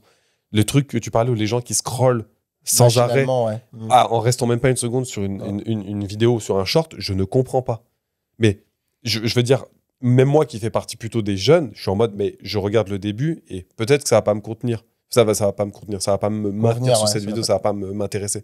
Mais je peux pas, visuellement, je suis pas même stressé au point de ça va me rendre fou. Comment tu peux scroller? T'as l'impression que justement, en plus, nous, on sent on en reparlera peut-être un peu plus au moment où on parlera des créateurs, mais on sent que d'ailleurs, les gens, on est passé d'une ère où les gens avaient des abonnements, avaient des choix très clairs. Et d'ailleurs, moi, je voulais vous poser cette question juste après, là, sur le danger des bulles de filtre ou pas. C'est vrai que j'ai l'impression qu'on est rentré dans une ère aujourd'hui où les gens, en fait, sont du coup passifs et subissent et ont décidé d'adopter ces fameux algorithmes en disant maintenant j'ai même la flemme de faire mon choix sur des créateurs que je veux alors c'est un choix de TikTok. TikTok, c'est ce qu'ils ont fait, c'est que t'as beau t'abonner aux gens. Moi j'entends beaucoup sur YouTube, ce que les abonnements ça sert plus à rien. Alors en fait il y a deux choses. Pour moi, TikTok a mis en place un système qui fait que même si tu t'abonnes, peu importe ce que tu fais, quand tu vas sur l'actualité, il n'y a pas tes abonnements. C'est des vidéos qui sont proposées. Tes abonnements n'apparaissent pas sur ce feed, il faut que tu ailles les chercher. Il faut que tu partes à la recherche de ton abonnement. C'est un choix. Ce qui est différent de YouTube à l'époque où quand tu t'abonnais à une personne, dans ton feed, tu avais les personnes à qui tu t'es abonné. Mais en fait, les gens maintenant, et j'en ai parlé aux équipes de YouTube quand j'ai fait un petit peu mon gros débrief en début d'année avec eux pour échanger sur l'optimisation de mes réseaux. En fait, la stratégie aujourd'hui, et tu peux le voir dans les stats de créateurs, c'est comment les gens accèdent à ta vidéo, soit en recherchant un mot-clé, par exemple iPhone 16 pour aller sur ta vidéo, mais généralement, les gens, ils passent par l'onglet de propositions, les recommandations ou l'accueil. L'abonnement ne sert plus à rien. En fait, aujourd'hui, il y a un côté satisfaisant pour le créateur de dire bon, ok, je vais avoir tel abonné. Oui, mais t'as aussi encore des rapports aux marques où c'est encore important. Alors, avec les marques, mais pour le grand public, ce qui est le thème ici, en fait, il n'y a aucun impact. Donc, que t'aies 200 000 abonnés, 1 million, 10 millions, les gens n'ont rien à foutre. C'est juste ta réputation, ton bien-être, t'es content. Et pour le créateur, effectivement, de pouvoir signer des contrats plus gros. Mais finalement, il n'y a pas de répercussion. Et l'abonnement aujourd'hui n'a plus tellement de valeur. Et il y en a qui croyaient encore que les abonnements, c'était un moyen de se faire monétiser et tout. Non. Enfin, pas directement. En tout cas, un nombre d'abonnés ne te permet pas de gagner plus d'argent. Par contre, ça va te rendre plus crédible vis-à-vis des autres marques. Ça. Quand on va nous démarcher les marques, elles auront envie de capitaliser sur nous parce qu'on a plus ou moins une grosse chaîne. Mais du coup, moi, je me posais cette question, c'était celle-là où je voulais vous proposer, c'est est-ce que, du coup, on peut croire encore à ces fameuses histoires de bulles de filtre ou de billets de confirmation? C'est-à-dire que, est-ce que vous pensez aujourd'hui qu'on est encore baigné dans que des trucs sur lesquels on est d'accord? Parce que moi, j'ai une vision un peu différente. C'est-à-dire, alors, quand on est d'accord. Tu sais, en gros, l'idée de consommer du contenu sur les plateformes va t'orienter, l'algorithme va t'orienter sur des sujets sur soit tu es d'accord, soit des trucs qui vont justement aller toujours dans ton sens, tu vois, ou qui vont te plaire, qui vont que aller, par exemple, je dis une bêtise, t'écoutes qu'un seul style de musique, il va forcément que te recommander des clips de rap. Ou par exemple, voilà, tu crois que la Terre est plate, il va te proposer que des vidéos de mecs qui vont te parler de la Terre est plate, etc. Est-ce que vous y croyez à cette légende ou vous pensez que aujourd'hui on est peut-être même passé à autre chose parce que justement, comme les gens ils sont tellement plus drivés par les recos, bah en fait finalement c'est un faux débat. Et même le biais de confirmation, il va au-delà de ça, c'est-à-dire que toi, si tu as une espèce de croyance ou d'idée reçue, tu vas chercher à justifier ton propos ou à chercher la confirmation via un média qui va te proposer quelque chose avec lequel tu seras d'accord. Je te prends un exemple à la noix, mais si tu es quelqu'un qui est plutôt plutôt à droite, tu vas peut-être chercher tes informations sur, je sais pas, BFM. Tu regardes pas Mediapart, quoi. C'est ça, tu regardes pas Mediapart, tu vas pas lire Le Canard enchaîné. Et bah en gros, c'est ça l'idée, c'est de se dire que tu vas chercher des sources qui vont confirmer ton idée qui vont conforter tes idées, quoi. C'est ça. Donc c'est ça le biais de confirmation. Et en fin de compte, pour la question que tu posais, il y a un autre stade du biais de confirmation, c'est l'algorithme parfait. Tu te rends même pas compte que tu es manipulé, en fait. C'est ça. Parce que tu rentres dans une espèce de cercle qui s'auto-alimente avec des choses qui se confortent, qui te confortent dans l'idée que ta croyance est la bonne. Ils vont te créer un paradigme où en fait, tout le monde t'as l'impression que le monde entier est d'accord avec ta manière de voir. Et du coup, il y a ce côté très frictionnel et très dangereux, entre guillemets, de gens qui, dès qu'ils tombent sur quelqu'un qui pense plus comme eux, ça va dans l'extrême. Il n'y a plus de place au débat, quoi. T'es un ceci, t'es un cela, t'es un... Voilà. Bah, de mon côté, en vrai, pas du tout. Sur mes réseaux, mes abonnements, même sur mon feed de manière générale, j'ai de tout, en fait, tous les avis. Moi, je vais te dire, ce truc-là, en tout cas, j'ai la perception que ça me touche pas parce que vraiment, moi, ça m'arrive de regarder des contenus sur lesquels je suis pas d'accord et limite, genre, il y a peut-être même des contenus que certains qualifieraient genre de complotistes et tout. Et encore une fois, c'est pas parce que je suis meilleur qu'un autre, c'est que moi, j'aime bien ce côté confrontation. Et surtout, moi, ce qui m'intéresse là-dedans, c'est comprendre pourquoi les gens ils pensent comme ça. Typiquement, tu vois, un mec qui pense que la Terre est plate, je vais quand même aller l'écouter, même si pour moi, c'est lunaire comme croyance. Mais je vais aller l'écouter parce que j'ai envie de comprendre quel est le schéma de pensée qui l'amène à avoir cette idée et d'y croire, mais dur comme fer, quoi. C'est-à-dire qu'on a beau leur montrer une terre ronde, bah, ils sont déterminés à ne pas y croire. Et ça, limite, c'est fascinant, en fait. Et en fait, t'as des gens qui sont bloqués dans ce truc-là. Et c'est là où le biais de confirmation, c'est quelque chose d'assez vicieux. C'est que nous, on dit, ouais, non, moi, je pense pas être sujet à ce genre de truc-là. Mais en vrai, dans l'absolu, qu'est-ce que t'en sais? Parce que tu consommes pas tu consommes le contenu à ta manière, mais tu le consommes sur des moyens de véhiculer l'information qui sont mainstream, tu vois. Ça peut être des forums, ça peut être les applis de réseaux sociaux, ça peut être la télé, ça peut être et en plus, des reportages. Ces plateformes-là, elles poussent la personnalisation, tu vois, à l'extrême. Parce qu'elles récoltent tout, faut savoir. Hein. On sait qu'elles récoltent les clics, les likes, les temps de visionnage. Tout va être le moment où est-ce que tu l'as vu, enfin tout un tas d'infos. Et c'est l'or noir, ça, d'ailleurs, le fait de choper tout ça. C'est ça. Il y a un petit point quand même qu'on peut faire sur l'impact sur la santé mentale. Faire un petit débrief là-dessus parce que c'est sûr que en plus de connaître un petit peu tes habitudes, de suivre ce qui se passe, bah, ça provoque de l'addiction énorme, de l'isolement, clairement, parce que on en parle, on se conforte un petit peu dans nos propres convictions, dans ce qu'on va rechercher, dans ce qu'on va regarder, tout ça, donc ça crée un petit peu ce côté, je vais me mettre de côté parce que je vais regarder que les réseaux, je sais que je suis dans ma petite bulle de confort, et notamment beaucoup chez les ados, clairement. Ouais, et tu peux même inclure les créateurs, je pense que là, dans ce topic-là, on pourrait même inclure à la fois ceux qui visionnent comme les gens qui produisent. T'as tout le monde, je pense qu'il est touché par ce truc. Il y a des cas de choses sur lesquelles on pense même pas, mais dans tous les domaines, je pense qu'il y a un stade où tu vas tomber dans un biais, mais tu vas au moins être sujet à c'est l'addiction. En fait. à être obligé d'être embarqué dans un certain type de contenu plutôt qu'un autre. Il y a de l'anxiété, ça peut créer de la dépression et cette forme d'addiction à la fois sur je veux regarder du contenu, et c'est vrai que Mathieu t'es aussi un peu touché par ça, et je l'étais beaucoup, ce côté rapport aux chiffres. Ouais. Tu peux en parler un peu? Bah ouais, je peux en parler. Alors moi je suis passé du stade, mais comme beaucoup de créateurs au final, hein, par le fait de faire ça par entre guillemets la passion. J'avais juste envie de partager ce que j'aimais, et notamment aussi par le côté un peu collaboratif. Genre, j'ai une astuce, je vous la propose, et voilà, c'est un peu comme ça que moi j'ai démarré. Et ça a même commencé un petit peu dans les forums. Et tu as déjà, même à l'époque des forums, tu avais ce côté satisfaction de partager un savoir. Donc, tu as ce côté où tu as l'impression de t'élever en disant « Ouais, moi, je sais et je vous apprends ». Tu as aussi ce côté un petit peu gratification des gens qui te mettent en commentaire « Ah, merci, machin, machin ». Et donc, YouTube, c'est un peu la même chose. Tu as le côté « J'aime partager et j'aime m'entourer de gens qui aiment les mêmes sujets que moi ». Exactement. Et tu as l'autre côté « J'aime attirer des gens qui ne connaissaient pas le sujet dans lequel je suis en train de parler et que tu les ramènes un petit peu vers une passion commune ou vers un sujet commun. » Et je pense que tu as aussi un des cas, on va pas se mentir, parce que moi, je suis pas meilleur qu'un autre. Tu as le côté aussi où tu as l'impression d'être mis sur un peu, quelquefois, un piédestal, parce que les gens, ils adorent ce que tu fais, ils regardent, et moi, perso, oui, quand ils ont apprécié là où tu as mis quelqu'un est venu me demander de faire un selfie, voilà, on l'a tous un peu vécu. C'est très bizarre comme sensation, en fait. C'est là où, limite, tu as ce truc de dopamine, là, le truc qui te malaxe le cerveau. Et après, tu as un ego plus ou moins surdimensionné. Tu as des gens, voilà, ils vont pas en faire tout un plat. Moi, j'essaie de rester très terre à terre à ça, mais faut pas se mentir, c'est le côté obscur de la force le plus Oui, c'est le côté chouette du métier, quoi. Attrayant. Après, je pense que quand ça arrive toutes les 5 minutes, quand tu deviens vraiment genre une resta de fou, et moi, je l'avais vu un petit peu avec Jojo, là, il y a très longtemps, dans une Paris Games Week, on ne pouvait plus faire 5 mètres sans qu'il doive faire un selfie ou autre. Il mettait un masque. Les gens, il y a des mecs qui lui ont dit « Je t'ai reconnu à ton sac à dos, je t'ai reconnu à ta démarche. » Peut-être des mecs qui regardaient les vidéos de Jojo, les mecs, ils l'ont reconnu à sa démarche, mon gars. Fou. Et donc, je pense qu'après ça peut devenir après oui, dans le côté populaire.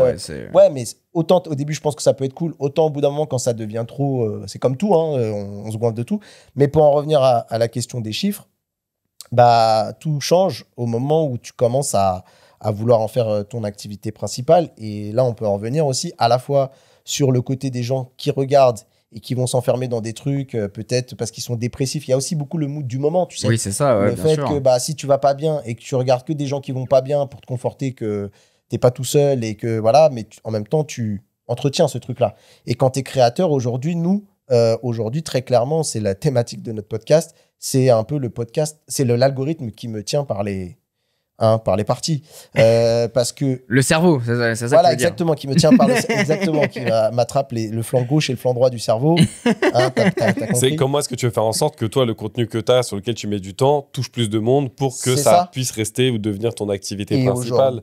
Parce que mon but aujourd'hui, c'est quoi? C'est d'avoir un peu plus de masse pour pouvoir justement en vivre, notamment en gagnant des sponsors, avoir des rapports avec les marques, que je devienne une chaîne un peu populaire, entre guillemets, dans ma niche, puisque je ne fais pas non plus un truc ultra grand public.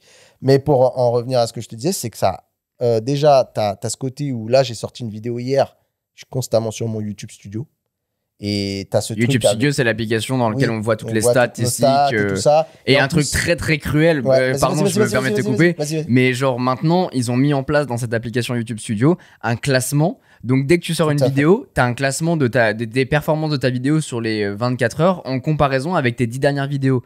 Donc en gros, ta vidéo, elle fait top 10. Ça veut dire qu'elle pue la merde. Et c'est machiavélique, parce que en fait, tout est fait même de manière visuelle. Tu ouvres, tout de suite, tu vois si tu as des petites coches vertes ou grises.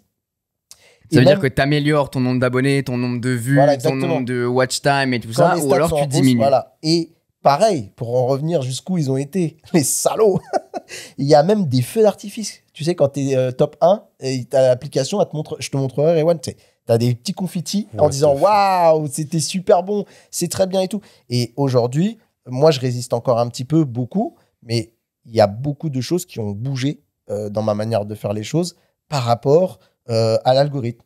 Mes titres, On en parlait tout à l'heure. Je te disais, ouais, j'ai une miniature là. J'étais pas du tout inspiré. J'ai fait vraiment un truc à la zeub. Et toi, tu m'as dit, les miniatures, c'est hyper important. Et tu as raison, parce que tu peux faire la meilleure vidéo du monde. Si ton titre et ta minia, elles sont pourries, personne n'ira la regarder. Donc, tu as ça. Tu as aussi également la manière dont tu produis tes vidéos. Moi, il n'y a pas longtemps, j'ai appris, tu vois, un mot qui s'appelle le hook chez les créateurs. Je ne savais pas, il n'y a même pas un an de ça, je ne savais même pas ce que c'était un hook. Et le hook, c'est la façon catchy d'attraper les gens tout de suite. Voilà.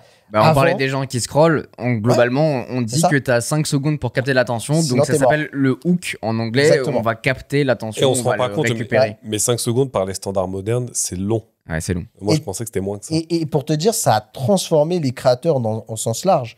Rappelle-toi, Quentin, quand on démarrait une vidéo, moi, je me souviens encore même de certaines de tes mimiques et de moi. Hello tout le monde, voilà, salut aujourd'hui, salut YouTube, on va faire ça aujourd'hui. Ça, c'est fini, ça. Le fameux What's Up Guys de MKBHD, qui était à l'époque ça, une de ses marques de signature avec son outro où à la fin il faisait Peace. Tout ça, c'est dégagé. Et moi, aujourd'hui, j'ai fait une de mes vidéos, là où la première fois, là, je viens de finir ma vidéo, où j'avais fait j'ai fait un truc que j'avais jamais fait un peu globalement. C'est, bon, déjà, les bonjours, je les ai sautés maintenant. C'est, on commence direct. Première phrase, percutante, imaginez tel monde, ou voilà, ou aujourd'hui, on va parler de ça. Et encore, le aujourd'hui, on va parler de ça, c'est déjà même mauvais. Tu vois. C'est mort, ouais. Et à la fin, là, je viens de faire ma première conclusion, où je dis, je fais même plus de près d'appel à l'action. Ce qu'on appelle l'appel à l'action, c'est mettez le pouce, le commentaire et les machins. Il est visuel maintenant, avec la DA qu'on a fait ensemble, Quentin. Et c'est en mode, il y a cette vidéo-là qui parle de ça, allez-y, plongez tout de suite. C'était déjà en train de dire au mec, t'as fini, mais reste dans ma chaîne. Il y a encore cette vidéo-là, si tu l'as pas vue, il faut que tu la regardes. Quoi. Bah, c'est comme sur Netflix, terminer un contenu, c'est un truc d'ailleurs qui me rend fou. C'est que quand tu termines un film Netflix, ça un épisode, t'as directement l'encadre. Donc tu peux même plus regarder la fin du comment on appelle ça, c'est pas du déroulé. Les crédits. Les crédits. Ouais. Moi, c'est un truc que j'adore parce que je reste dans l'ambiance du film avec la musique. La musique a été composée, que ce soit au début, dans le film et à la fin. Bref, j'adore regarder ce moment-là, que ce soit au cinéma ou chez moi. Et quand t'es sur Netflix, tu commences les crédits, la fenêtre va en bas à droite et en 5 secondes, si t'as pas cliqué pour revenir dans la fenêtre pour regarder les crédits, ton contenu il saute et tu regardes un autre truc. Et franchement, j'en ai ras le cul de ça. Mais c'est exactement ce que tu dis, Mathieu, c'est qu'aujourd'hui, tu es dans un truc continuel où tu dois consommer, rester sur l'application. On en parlait sur les Duolingo et tout ça. Sur YouTube, c'est la même chose. Est-ce que, je sais pas, alors, est-ce que vous vous souvenez d'un moment où ça vous a marqué, où tu avais une application, tu t'es dit, putain, il me casse les couilles à vouloir me faire rester ou pas? Parce que moi, j'ai un exemple très très précis en tête. Moi, il y a une application que j'utilise en ce moment qui s'appelle MyFitnessPal, qui est c'est ton pote fitness qui dit en fait tu rentres tes macronutriments, ce que tu manges, etc. Et il t'envoie des notifications matin, midi, soir en disant frérot, oublie pas, remplis tes trucs, remplis. Et je déteste les notifications, donc moi je coupe tout par défaut. Mais alors il y en a beaucoup qui font pas ça. J'ai des gens, je vois, ils ont des notifs inutiles toute la journée. Déjà, c'est un truc, ça me rend fou. Snapchat, c'est les pros de ça. Snapchat, je sais pas. Votre appli, je sais pas comment tu peux faire un glow up et un glow down aussi énervé parce que Snapchat, c'était fou. Je rappelle, les stories, c'est Snapchat qui les a créés. Maintenant, t'en as partout. Il y en avait même sur LinkedIn, il y en a sur WhatsApp. Bref, un jour où ça m'est vraiment paru, ça m'a sauté aux yeux. Et je me suis dit, mais ils sont en train de me rendre fou. C'était Facebook. À l'époque où j'utilisais beaucoup Facebook, je sais pas si tu te rappelles, Facebook, c'était copain. Après, c'est devenu copain discussion. Après, c'est devenu copain discussion, réseau un peu proche, tu sais, toutes les pages, etc. Après, il y a eu les vidéos. Okay. Après, il y a eu le marketplace. Après, il y a eu le truc. Et en fait, il y a un jour où, quand j'ai cliqué sur un lien, ça m'a envoyé ça m'a ouvert ce lien dans le navigateur Facebook. Et j'étais en mode, mais je veux pas. Je veux pas rester sur ce truc-là. Je vais aller sur mon navigateur. Je vais aller sur mon Firefox. Et je me suis rendu compte qu'ils étaient en train d'essayer de m'emprisonner en me disant, tu veux consommer ça, pas de souci. Mais tu vas le consommer sur sur un système que nous on fédère. C'est intéressant ce que tu dis parce que c'est un système mis en place maintenant par toutes les applications où quand tu ouvres un lien, quand tu cliques sur un lien, tu restes sur l'application. Et maintenant, il faut utiliser ce qu'on appelle des deep links qui vont faire sauter cette barrière et te basculer directement sur ton navigateur. Les liens, c'est fou d'en arriver là. Visuellement, c'est-à-dire que tu as le HTTP, tu es sur Facebook, tu vas avoir HTTP Medium ou YouTube ou n'importe quel autre, ou Le Monde, pourquoi pas. Si tu regardes le lien sur lequel tu cliques, en vérité, c'est un lien Instagram ou un autre lien qui vérifie l'endroit vers qui tu vas, et même il t'envoie un warning, attention, tu quittes Instagram, attention, tu quittes YouTube. Est-ce que tu es sûr que tu veux continuer vers cette source externe? Oui, je veux. J'ai pas besoin que tu me préviennes. Exactement. C'est pas un site malveillant. Moi, ce qui m'a rendu dingue, c'est quand Facebook a commencé à me dire hey, tu sais qu'on peut gérer tes messages, en plus avec tes textos et tout ça. Là, j'ai dit, ouais, ils vont mais excellent exemple. Excellent exemple. Viens, on peut fusionner un WhatsApp, on peut fusionner les SMS et tout sur Messenger. Non. Je vais sur Messenger pour parler sur Messenger, je vais sur WhatsApp pour parler avec WhatsApp. J'ai mes SMS pour mes SMS. Vrai, putain, faut aller se faire foutre, tu vois. En tout cas, c'est sûr qu'il y a un énorme dilemme artistique maintenant pour les créateurs où on adapte vachement en fait la production aux algos parce que bon, il y a deux choses. Hein. À la fois, les algorithmes vont te permettre avec leurs exigences de maximiser la visibilité de tes contenus et en même temps, bah, on en parlait, c'est que les gens sont aussi abreuvés par l'algorithme et en fait, ils en demandent plus et c'est une sorte de cercle vicieux où tu vas, en tant que créateur, essayer de trouver le bon format, le bon sujet, la bonne miniature, la bonne heure de publication même.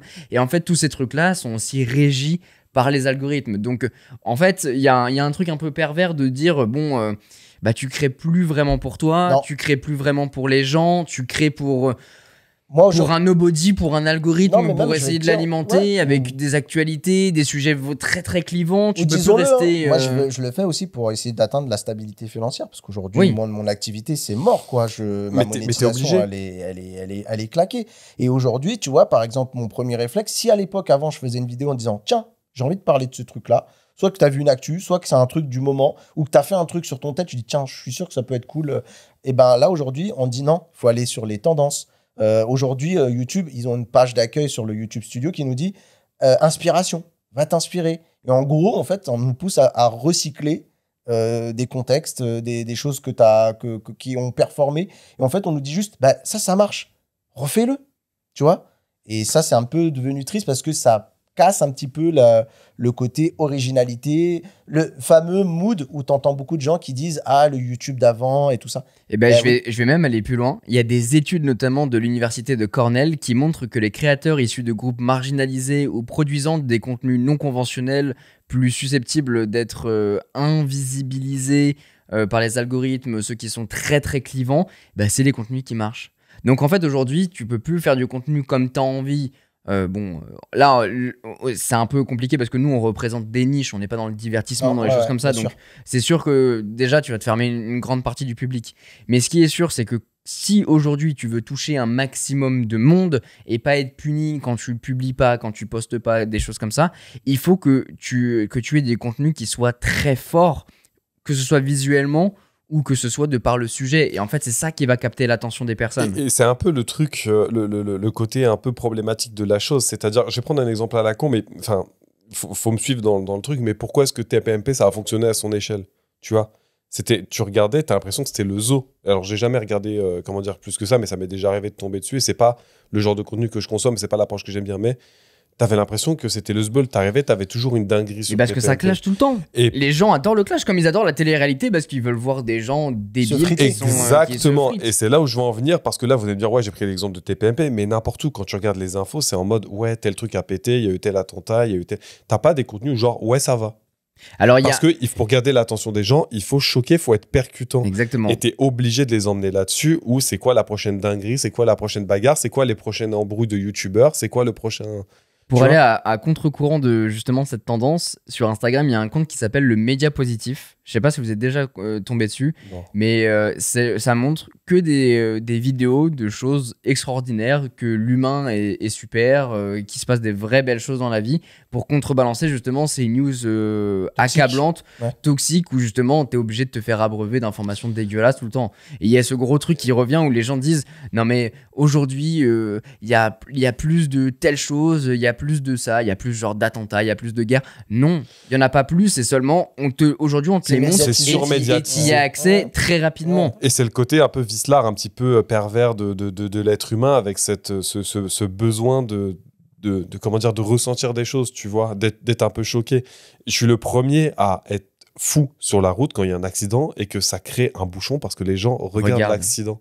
Et cette fascination morbide, on la voit dans tout un tas d'autres contenus et dans tout un tas de situations de la vie de tous les jours. Plus encore, c'est ce qu'on voit aussi sur YouTube de manière générale, où on voit toujours les mêmes types d'idées, les mêmes types de contenus, parce que tu le disais Mathieu, on te donne des inspirations pour que tu puisses avoir du contenu qui marche, parce que on va te dire que cette thématique est bien à traiter, donc il faut que tu y ailles.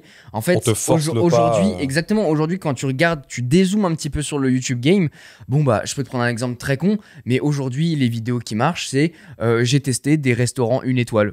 J'ai dormi dans un hôtel 1 étoile. Il va se fâcher avec Amixem là quand. Non mais en vrai, je suis alors pour ces vidéos-là, je suis pas J'ai très testé client. les voitures 1 étoile. Mais bon, par exemple, ouais voilà.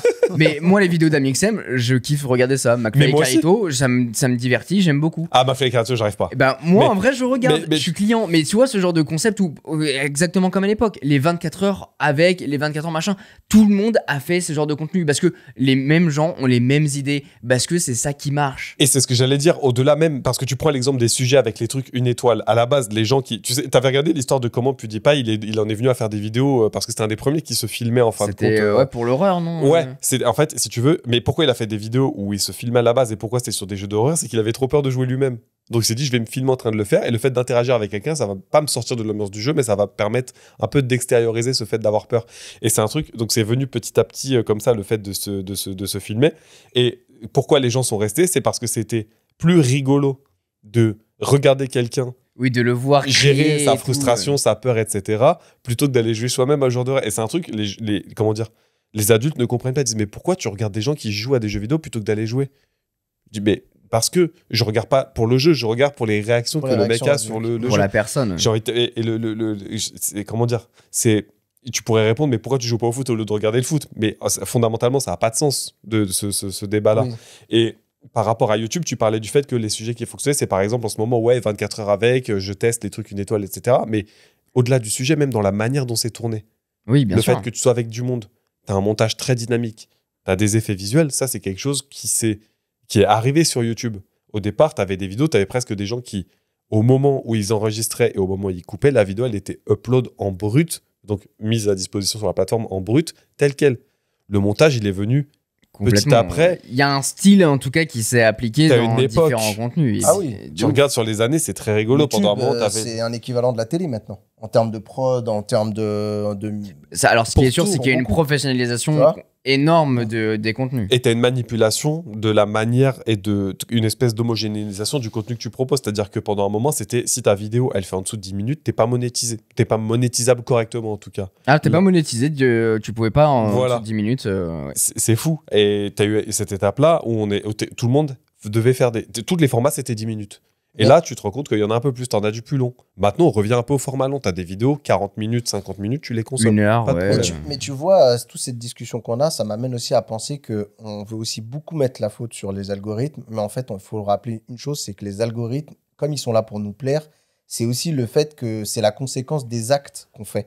Quand on clique sur une vidéo, quand on met un like, quand on met un commentaire, positif ou négatif, eh ben forcément, on va alimenter l'algorithme. Et en fait, malheureusement, on peut pas juste dire, ouais, c'est l'algo, c'est pas moi, machin. Si, c'est toi Bien qui sûr. prends. L'algorithme, il est là pour satisfaire le C'est consommateur. ça. Et quand tu fais un acte sur une vidéo, quel qu'il soit, eh ben, c'est pris en compte. C'est une data qui est prise, qui est analysée et qui est transformée pour alimenter la bête. Entre Il y a guillemets, un j'ai exemple envie de dire. à la con, c'est pour ça que Uber ça a fonctionné, c'est pour ça qu'Amazon ça fonctionne. Flemme de me déplacer pour aller chercher à manger, flemme de me déplacer en grande surface ou dans ma Fnac ou mon boulanger pour acheter un truc, je vais me le faire livrer parce que je veux le truc, mais je veux pas me casser la tête à le faire. Un truc dont tu parlais avec avec le fait que les algorithmes sont là pour nous satisfaire, c'est aussi une comparaison toute bête. Tu vas en grande surface, t'achètes du bio. Les grandes surfaces se sont rendues compte que les gens voulaient manger plus sainement. Du coup, tu as eu de plus en plus de bio Pub sur le bio. qui est arrivé ouais. parce que ça satisfaisait le consommateur. Ouais. Donc, si demain, vous voulez aussi consommer un peu plus responsable et faire en sorte que les algorithmes vous proposent moins d'un tel ou tel type de contenu, il va falloir faire la démarche mentale de se dire, je suis moi le consommateur, il faut que je fasse attention à la manière dont je consomme aussi le contenu multimédia. Est-ce qu'on peut donner quelques astuces justement pour essayer de reprendre le contrôle sur les algorithmes? Tu vois, par exemple, sur YouTube, je sais que maintenant, il y a des choses qui sont proposées, comme le pas intéressé. Moi, ça m'est déjà arrivé régulièrement de voir des trucs. C'est vrai, moi aussi. Voilà. Et même sur le Sur la fil musique, d'actualité, ça m'est arrivé. de Google, il y a des news qui m'intéressaient pas. Ou parce qu'une fois, tu as cliqué sur un truc, que tu as regardé un peu en mode voyeur et tu dis ouais bon j'ai un peu des doutes quand même que ça fonctionne J'allais vraiment. venir. Est-ce que tu penses que vraiment ça fonctionne? Moi je te prends un exemple qui me rend fou. Sur Instagram, j'ai tout le temps de la meuf à poil. C'est une folie. Ah ouais. Et je regarde pas, il faut me croire sur parole. Je sais, si je veux voir de la meuf à poil, je sais où les trouver. J'ai pas besoin d'Instagram pour le mettre. C'est ta meuf qui regarde des meufs à poil sur ton compte Instagram. Mais ce serait un peu drôle. Mais c'est un truc, alors déjà, c'est un truc que j'ai constaté. Je sais pas, faites le test. Le Insta des mecs et des meufs, j'ai pas du tout le même type de contenu, mais au-delà de ça, j'ai pas le même contenu qui est suggéré. Tous mes potes mecs et même des gens mecs qui sont sur Insta et qui ne consomment, et je sais qu'ils ne regardent pas, ils ont constamment des meufs, dénudées, des trucs à base de OnlyFans, machin. Ouais. Et je veux dire, je suis un mec, ça me plaît, mais je regarde pas ça sur Insta. Si j'ai besoin de regarder, je sais aller sur le hub, sur ce genre de site-là pour me satisfaire, il n'y a pas de problème. Et je suis constamment dessus en train de cliquer sur la publication, de mettre « ça ne m'intéresse pas », de mettre la raison à chaque fois. À chaque fois, ça revient, c'est une folie. Je le fais sur Apple Music quand il y a des musiques qui reviennent trop souvent et que ça fonctionne bien. Pas. Moi, ça marche pas. Ah ouais, c'est vrai. Peut-être moi, je suis sur Deezer, je suis pas sur Apple Music. Après, je sais pas si c'est... Moi, je sais qu'en général, quand je le fais sur YouTube, j'ai l'impression que ça fonctionne. Que ça fonctionne moi, c'est le souci. Ça dépend peut-être des plateformes. Après, moi, je suis, par exemple, pour bien situer, je suis le très mauvais exemple parce qu'en vrai, moi, à part YouTube, je consomme rien d'autre. Moi, vous me parlez d'Insta depuis tout à l'heure. Moi, Insta, j'y passe pas une minute sur Insta. C'est vrai? En vrai, quasiment non. J'y vais quand je poste un truc comme toi. Mais ça dépend beaucoup de la plateforme, pareil. En fin de compte. Je m'y arrête parce que des fois, mon cousin, il poste et que tu vois, tu essaies de faire un peu de la force, tu mets des cœurs et tout. Je fais l'effort de... Des fois, je mets un effort de commenter et tout.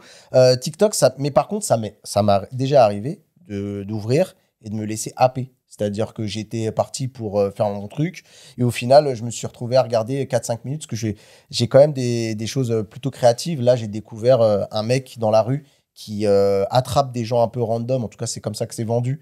Et il leur fait des compos en direct. Il a un truc sur lui, il a tout un matos. Oh, il est trop fort.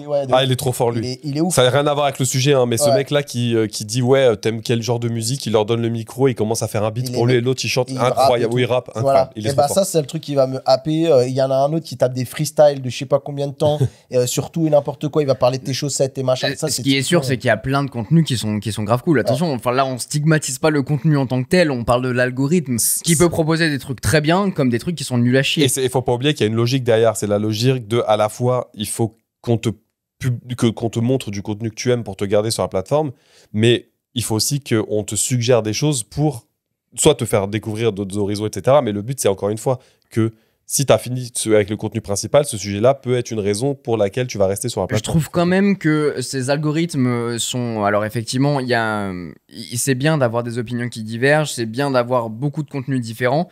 Maintenant, je trouve que quand même, notamment sur YouTube, les gros créateurs sont généralement ceux qui sont les plus mis en avant. Il n'y a pas beaucoup de vidéos très très niches qui sortent du lot. C'est rare que tu tombes sur des mecs qui ont genre 10 000, 20 000 abonnés, 30 000, ça dépend des 100 000, 200 000. Ouais. C'est vraiment très rare que je tombe sur des chaînes comme ça. Généralement, c'est les très très grosses. Alors tu vois, sur YouTube, ça m'est déjà arrivé dans les recommandations d'avoir des trucs, genre des recommandations de mecs en live où ils sont trop à regarder sur un sujet qui m'intéresse pas forcément, ou dans les vidéos, entre quelques vidéos de créateurs un peu connus, je vais avoir des vidéos à 200 vues. 200 vues, c'est rien du tout à l'échelle de YouTube. Bah ouais, moi, ça m'arrive jamais. Hein. Ça m'est déjà arrivé. Alors, je sais pas, je saurais pas expliquer pour quelle raison, mais c'est un truc sur lequel je me souviens de YouTube d'il y a 5 ans, ça serait jamais arrivé. Ça serait pas eu dans les méandres. Si même en ayant le titre de la vidéo, des fois tu la cherchais, t'arrivais même pas à tomber dessus. Tellement c'était en vrai, ce qui est sûr, c'est qu'on peut pas vraiment contrer l'algorithme. Il y a des astuces. Il y a des astuces, il y avait le pas intéressé. Je te dis ça parce que j'étais en train de me dire, attends, est-ce qu'il y a une autre astuce? Si, il y a des plateformes alternatives qui sont très peu mentionnées. Moi, je sais qu'à un moment, j'étais sur une autre plateforme alternative qui était géniale parce qu'elle arrivait à aspirer ma chaîne YouTube, c'est-à-dire j'avais juste à publier et tout. Et lui, il arrivait à cloner. Mais YouTube, je crois que s'en est rendu compte, ils leur ont cassé les jambes parce que j'ai reçu un mail, j'ai oublié son nom. Mais par exemple, tu as une autre qui s'appelle Peertube, qui est un peu basée sur du truc de peer-to-peer pour fonctionner. Mais je pense que ces plateformes-là, elles sont à l'opposé de l'enfermement dans l'algorithme. Tout simplement dire parce qu'elles n'ont pas assez d'utilisateurs. Ouais, mais je pense que tu as envie d'aller sur l'application YouTube parce que c'est YouTube. Tu n'as pas envie d'aller sur une alternative. Ouais, mais si tu veux échapper déjà aux algorithmes, tu n'as pas vraiment le choix. C'est vraiment, pour moi, là, on parle d'acte militant. C'est-à-dire que là, moi, ce que je te dis là, c'est pour parler à ceux qui nous écoutent. Le mec qui dit, ou la meuf qui me dit, je suis déter, vas-y, je veux me détoxer. Ok, bon, YouTube, moi je le consulte, mais je voudrais échapper à son algo. Et ben il faut Pour aller moi, sur Peertube qui va être un clone, mais sans le côté algorithmique. non, à mon sens, il faut limiter simplement la consommation, limiter de par son temps d'écran, avoir un vrai fact-checking de se dire putain merde, ok, tu prends conscience que passes 4 heures sur Instagram, c'est beaucoup trop.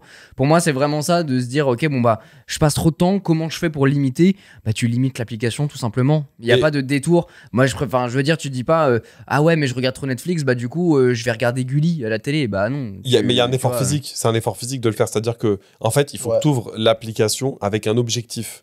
Exactement. Il faut pas que tu l'ouvres par réflexe. Si tu l'ouvres Insta, tu dis bah je vais regarder, je sais pas, ce que mes potes ils m'ont envoyé, ou je vais regarder les stories. Mais tu peux pas l'ouvrir et te dire machinalement je vais ouvrir et puis je vais cliquer sur les réels et puis je vais scroller. Odyssey, moi la plateforme alternative. En fait, ce qui était génial avec cette plateforme, parce que ça, même en tant que créateur, c'était intéressant, c'est que c'était presque un backup. Imagine demain YouTube, pour une raison ou une autre, perd ta chaîne ou te saute ta chaîne et tout et t'as plus ton contenu.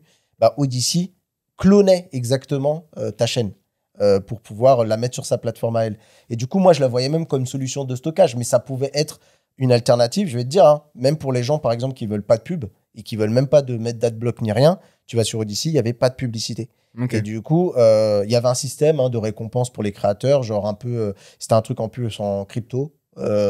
Mais t'avais ce genre d'alternative là. T'as aussi également, par exemple, Vimeo, qui alors je sais pas si c'est pour moi les Vimeo c'est vraiment genre tu vas au festival de Cannes, tu veux publier ta bande annonce, tu vas sur Vimeo, point. Il y a un peu de ça, ouais. C'est vraiment pas c'est vraiment comme Dailymotion, c'est plus une plateforme Dailymotion c'est mort quand l'État français a mis la main dessus, je comprends pas. Dailymotion c'était pour moi je pense que c'est créer peut-être des routines qui peuvent changer ça, la manière dont tu vas disposer aussi des applications sur ton téléphone pour éviter ce côté un peu machinal. Ce que tu as fait dans tes pages d'accueil ou qui sont personnalisées en fonction de ton mood ou de l'heure. Ça, et alors ça, petit aparté là-dessus parce que c'est intéressant, il y a beaucoup de gens qui connaissent pas ces fonctionnalités iPhone et Android, maintenant vous pouvez le faire, il n'y a plus d'excuses. Tu crées des modes comme les modes ne pas déranger quand tu vas dormir, tu as d'autres modes pour dire mode travail où tu vas voir, je sais pas, ton agenda, tes mails et puis juste tes applis professionnelles, et puis tu as un mode plutôt divertissement au mode tous les jours où tu as... Tu pourras pas contrer l'algorithme. Mais voilà, mais pour moi, les gars, là, c'est un faux débat parce que justement, c'est pas juste parce que tu vas faire moins de YouTube que tu seras pas pris dans l'algorithme. L'algorithme, il va quand même capter quelles que soient tes réactions, tes likes. L'idée, c'est que toi, en fait, tu puisses te rendre compte que tu fais quelque chose machinalement et c'est pas un acte réfléchi. Oui, tu vois, là, tu réponds à une autre problématique qui est notre dépendance à l'écran et à la consommation. Moi, je parle vraiment du mec qui veut, entre guillemets, ne plus se laisser dicter ses vidéos et qui veut se laisser porter soit par des choix qu'il aura fait consciemment, soit qui voudra se laisser surprendre par d'autres trucs. Et il faut savoir, hein, des fois, d'ailleurs, les algorithmes, moi, ça m'est arrivé que l'algorithme me présente et je découvre, moi, même des nouvelles chaînes, des trucs sur lesquels je pensais... Tout n'est pas tout noir, on va dire, dans l'algorithme. C'est comme dans toute façon dans la vie. Tout n'est pas tout noir, tout n'est pas tout blanc. Mais tu me demandais tout à l'heure... C'est pour ça que les gens écoutent Bubble, hein. Ouais, on parle, mais ça se trouve, Bubble, l'algorithme, il vous l'a poussé. Hein. On remercie l'algorithme. Et on remercie l'algorithme. Mais par contre, si tu me demandais la réponse à la question comment aujourd'hui s'affranchir au mieux des algorithmes, et notamment de YouTube, c'est pour moi les alternatives qu'on a données. C'est Odyssey, c'est Peertube, c'est tous ceux justement qui ont un petit peu. Mais là, je suis pas d'accord. Là, tu échappes à l'algorithme. Là, t'es pas en train d'essayer de frauder ou de bugger. Là, c'est ce qu'on dit. C'est soit tu le fuis parce que tu vas sur une plateforme, soit tu le fuis parce que tu essaies de moins l'ouvrir.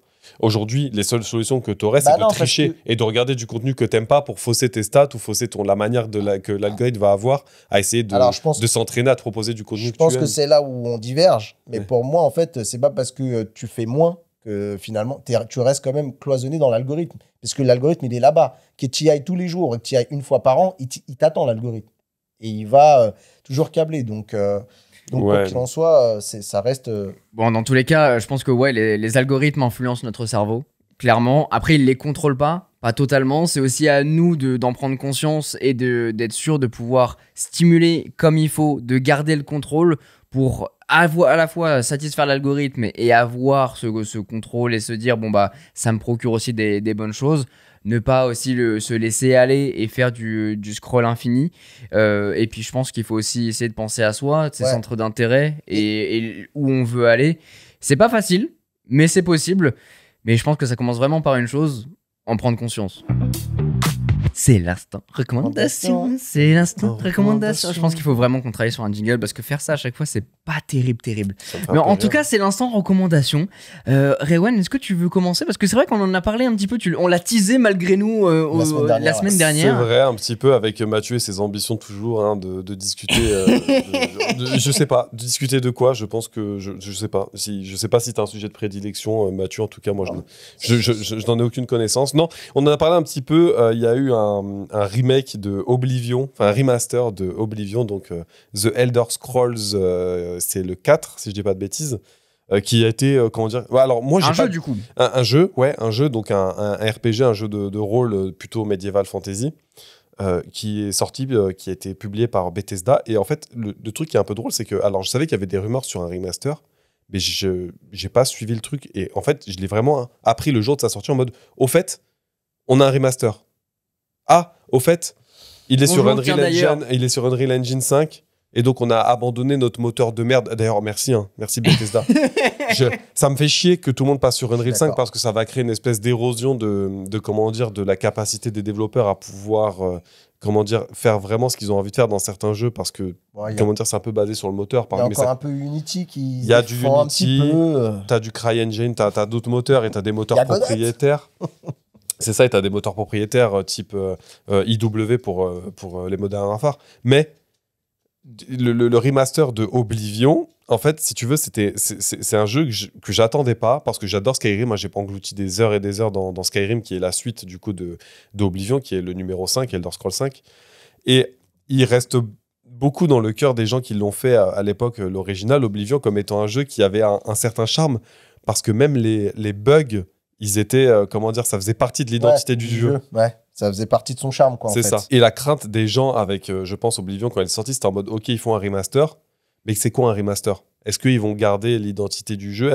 Oui, est-ce que c'est juste qu'ils le mettent en 4K, quoi? Voilà, il y a souvent un débat entre remake, remaster, qui est pas tout à fait la même chose. Pour moi, un remaster, c'est vraiment, c'est une résolution 1080p, tu le mets sur un nouveau moteur, c'est de la 4K. Là où le remake, tu vas réinventer l'histoire, c'est ça, ouais. Tu vas repartir globalement les mêmes personnages et tu vas... retravailler certains éléments de l'histoire ou partir sur presque un reboot en fin de compte. Ouais. Et là, ce qui est cool avec ce... Alors, j'ai pas énormément joué, je crois que depuis qu'il est sorti, j'ai dû faire, je sais pas, 5 heures, 6 heures. Ils ont gardé l'identité du jeu. Déjà. C'est ça. Ouais, mais c'est sur combien? C'est sur 2 semaines maintenant, je pense. Un peu moins que ça. Ils ont gardé vraiment l'identité du jeu, à savoir les dialogues, c'est quasiment les mêmes, les doubleurs, c'est les mêmes. Visuellement, c'est la même, c'est pas le même moteur, mais ils ont gardé ce mais ils sont vraiment partis sur une nouvelle base, en fait. Ils ont tout redéveloppé. En fait, ils ont tout remis, mais sous Unreal Engine, quoi. Mais c'est fou parce qu'il y a même des prises qui étaient mal faites à l'époque, où genre, je te dis n'importe quoi sur le podcast, t'as oublié de couper un passage où c'est une discussion en off qu'ils ont laissé dans le jeu. Ils l'ont gardé dans le remaster. Ah ouais, énorme. C'est fou. Ça fait un petit easter egg, quoi. C'est vraiment ça. C'est en mode, à cette époque-là, il y avait ce bug-là. Je me demande s'ils l'ont gardé. Oui, ils l'ont gardé. T'as le jeu dans son jus, quoi. T'as le jeu dans son jus. Et juste, en fait, tu sais, c'est le truc où, je me souviens de ce jeu-là. À l'époque, il était fait comme ça. Et t'as l'impression d'y jouer dans ton souvenir. Où t'as un peu idéalisé les graphismes et tout ça. Parce que c'est vrai que pour l'époque où elle est sortie, c'était fou. Et ouais, donc pour parler du jeu en lui-même, donc vous êtes, dans la cité impériale de Cyrodiil, qui est dans le monde de Tezo, de The Elder Scrolls. Et vous avez une intrigue à base il y a un empereur qui vous croise pendant que vous êtes en prison. Et il va y avoir une série d'enchaînements qui vont, vous mener à une quête dans les portes d'Oblivion, qui Oblivion, c'est globalement les enfers. Dans le monde l'Oblivion, c'est le monde des enfers dans le monde de The Elder Scrolls. Et vous allez avoir une quête, voilà, comme d'hab, vous êtes un peu le héros et qui un peu malgré lui en fin de compte, dans un univers où vous effectivement êtes aux portes d'un conflit ouvert avec des créatures qui surviennent un peu de ces portes-là. Donc je ne peux que vous recommander de le faire parce que maintenant en fait, Skyrim ça commençait déjà à être vieillissant. Oblivion c'était encore plus vieux que Skyrim et niveau graphique, je sais que c'était un peu rebutant pour certains. Le remake, je le trouve vraiment très très bien. Ils ont gardé les mécaniques de l'époque, l'esprit de l'époque, mais sur des graphismes vraiment et des mécaniques qui fonctionnent toujours, avec des graphismes mis à jour. Donc je ne peux que vous recommander si ça vous a plu, si vous êtes fan de tout ce qui est RPG, type The Witcher, même Baldur's Gate, tout ça. Ça se fait très très bien. Écoutez, moi je voulais vous parler d'un livre qui s'appelle L'Alchimiste de Paolo Coelho. Je ne sais pas si ça vous dit quelque chose. Pas du tout. C'est la version québécoise de Breaking Paulo Bad. Coelho, ça me parle, c'est un Brésilien, je crois. C'est un Brésilien, c'est un auteur brésilien. Brésilien, Et ouais, pour très l'anecdote, c'est un mec qui. Donc, ça, c'est L'Alchimiste, c'est son premier livre. Et le gars, il est allé voir son éditeur au Brésil, qui lui a dit bah, voilà, j'ai ce livre dont je vais vous parler un petit peu de l'histoire après. Et le gars, il a fait non. Alors, au début, il a dit oui. Il a vendu 2 livres. Après, son éditeur, il a fait bah non, casse-toi, c'est de la merde. Il est allé voir un autre éditeur, succès mondial, des centaines de millions de livres vendus. Le premier qui pleure. Et le premier qui pleure. Un petit peu l'histoire qu'on a pu voir sur des films ou sur des choses comme ça. L'Alchimiste, du coup, Paulo Coelho, très très bon auteur brésilien qui a fait beaucoup de livres différents. Il y a l'Aleph aussi que je peux vous recommander. Je me suis basé sur l'Alchimiste. C'est une bière, ça. Quoi ? C'est une bière, ça, l'Aleph. L'Aleph. Oui, c'est vrai. Ah, pardon, big up à l'Aleph. C'est vrai. Big up à l'Aleph, la sponsor. Avec modération, tout ça. L'Alchimiste, c'est l'histoire de Santiago, un jeune berger espagnol qui part à la recherche d'un trésor enfoui sous Berger les espagnol, c'est pyramides. la race de chien ou c'est juste le mec, il est berger et espagnol? Il est espagnol et il est berger. Il est berger, d'accord. Tu sais, on va lui saboter sa recommandation. En fait, C'est terrible. J'ai des coupures pubs à chaque moment. Tout va bien. Berger espagnol, c'est-à-dire c'est poil long, poil ras. Donc c'est un berger d'Espagne.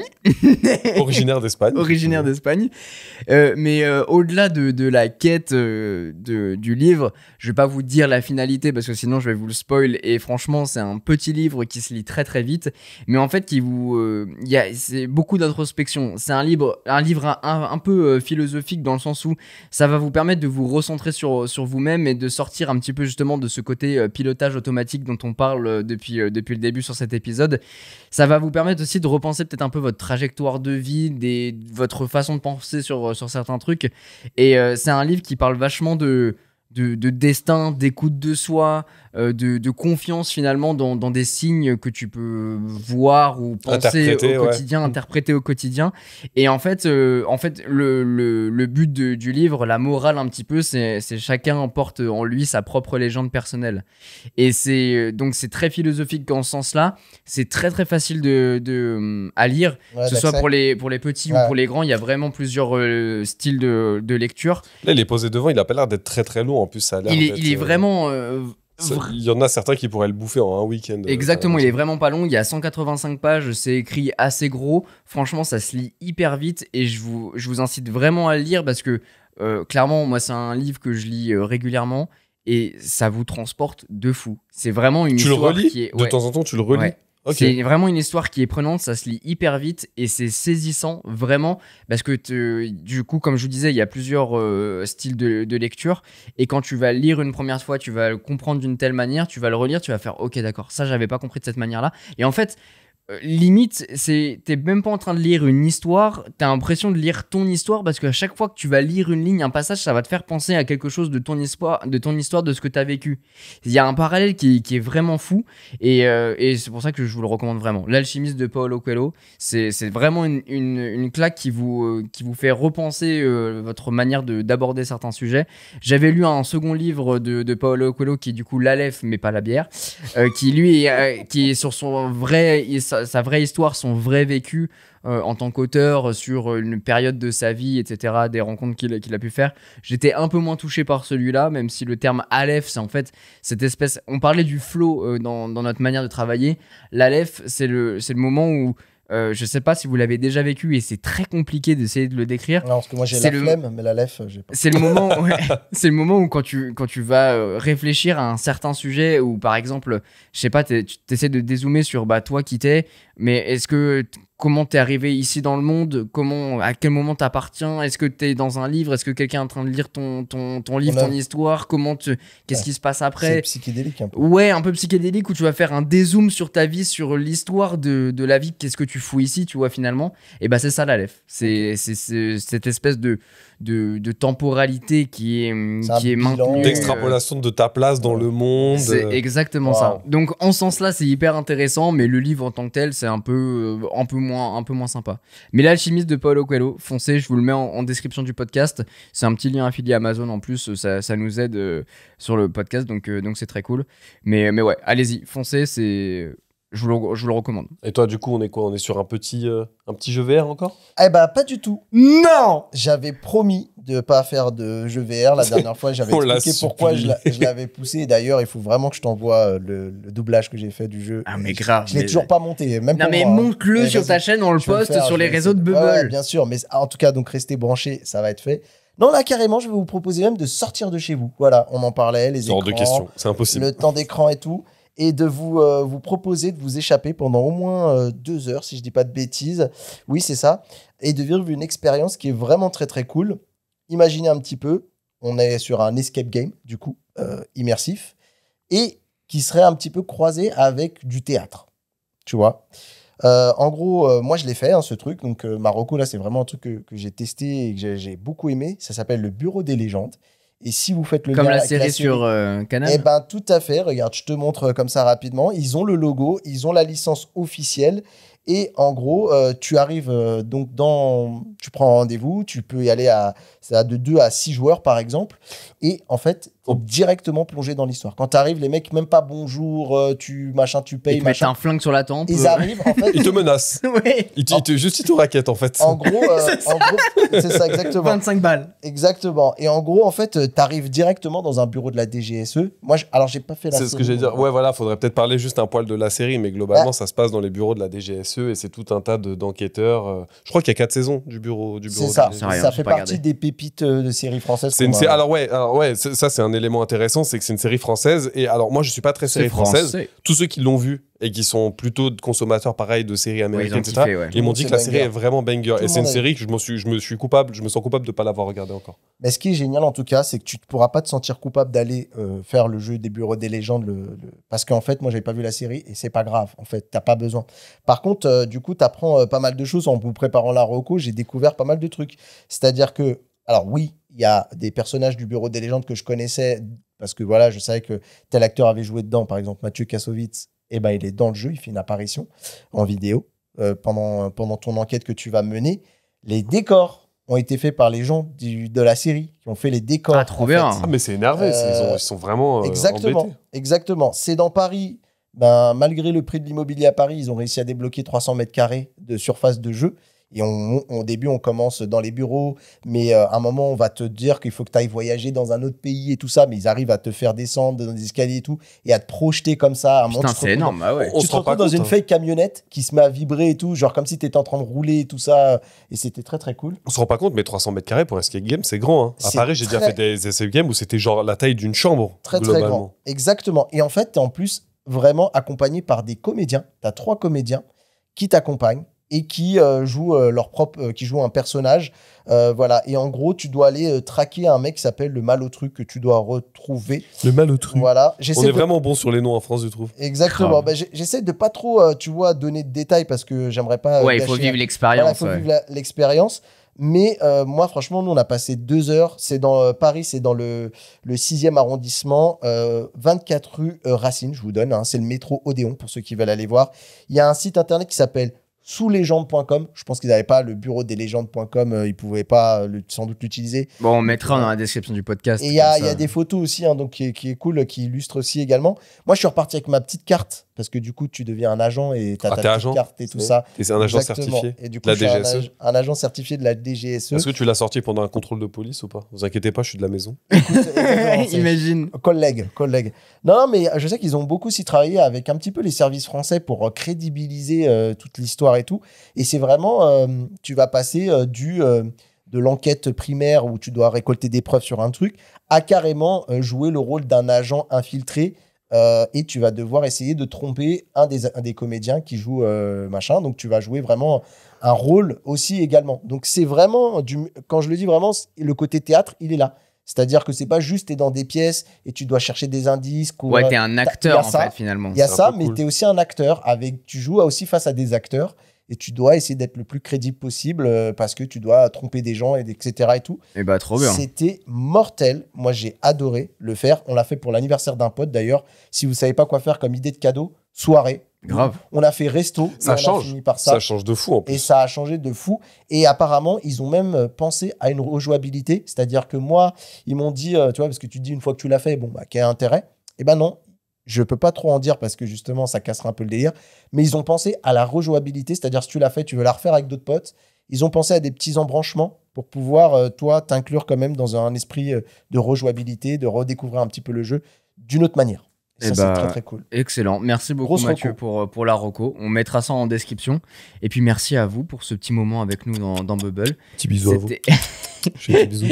Il est relou. Pour ceux qui écoutent ça avec les beaux écouteurs, là. Exactement. Grave. En mode ASMR. En tout cas, on vous laisse nous dire si vous avez apprécié cette conversation. On vous laisse les DM qui sont toujours ouverts. On vous laisse également la possibilité d'enregistrer votre question. Comme ça, on va pouvoir vous écouter directement dans le podcast. N'hésitez pas aussi à nous laisser des petites étoiles. Je sais que vous êtes quelques-uns à l'avoir fait. C'est vraiment très très cool et ça nous aide énormément à le faire découvrir. L'algorithme. Donc sur Apple Podcast, exactement. Allez baiser l'algorithme. Et parlez-en juste autour de vous. Si jamais ça vous plaît, n'hésitez pas, plutôt que passer par l'algorithme, de vive voix ou l'envoyer le lien de Bubble sur votre plateforme favorite. Tout à fait, pas. Exactement. Et puis si vous voulez avoir des images de l'Escape Game, si vous voulez avoir des images de l'Alchimiste par exemple, ou même des sujets dont on a traité, n'hésitez pas à aller checker. Ouais, et le doublage de Mathieu, n'hésitez pas à aller checker l'Instagram de Bubble. On se retrouve très vite pour un prochain épisode. Prenez soin de vous et à très bientôt. On vous embrasse.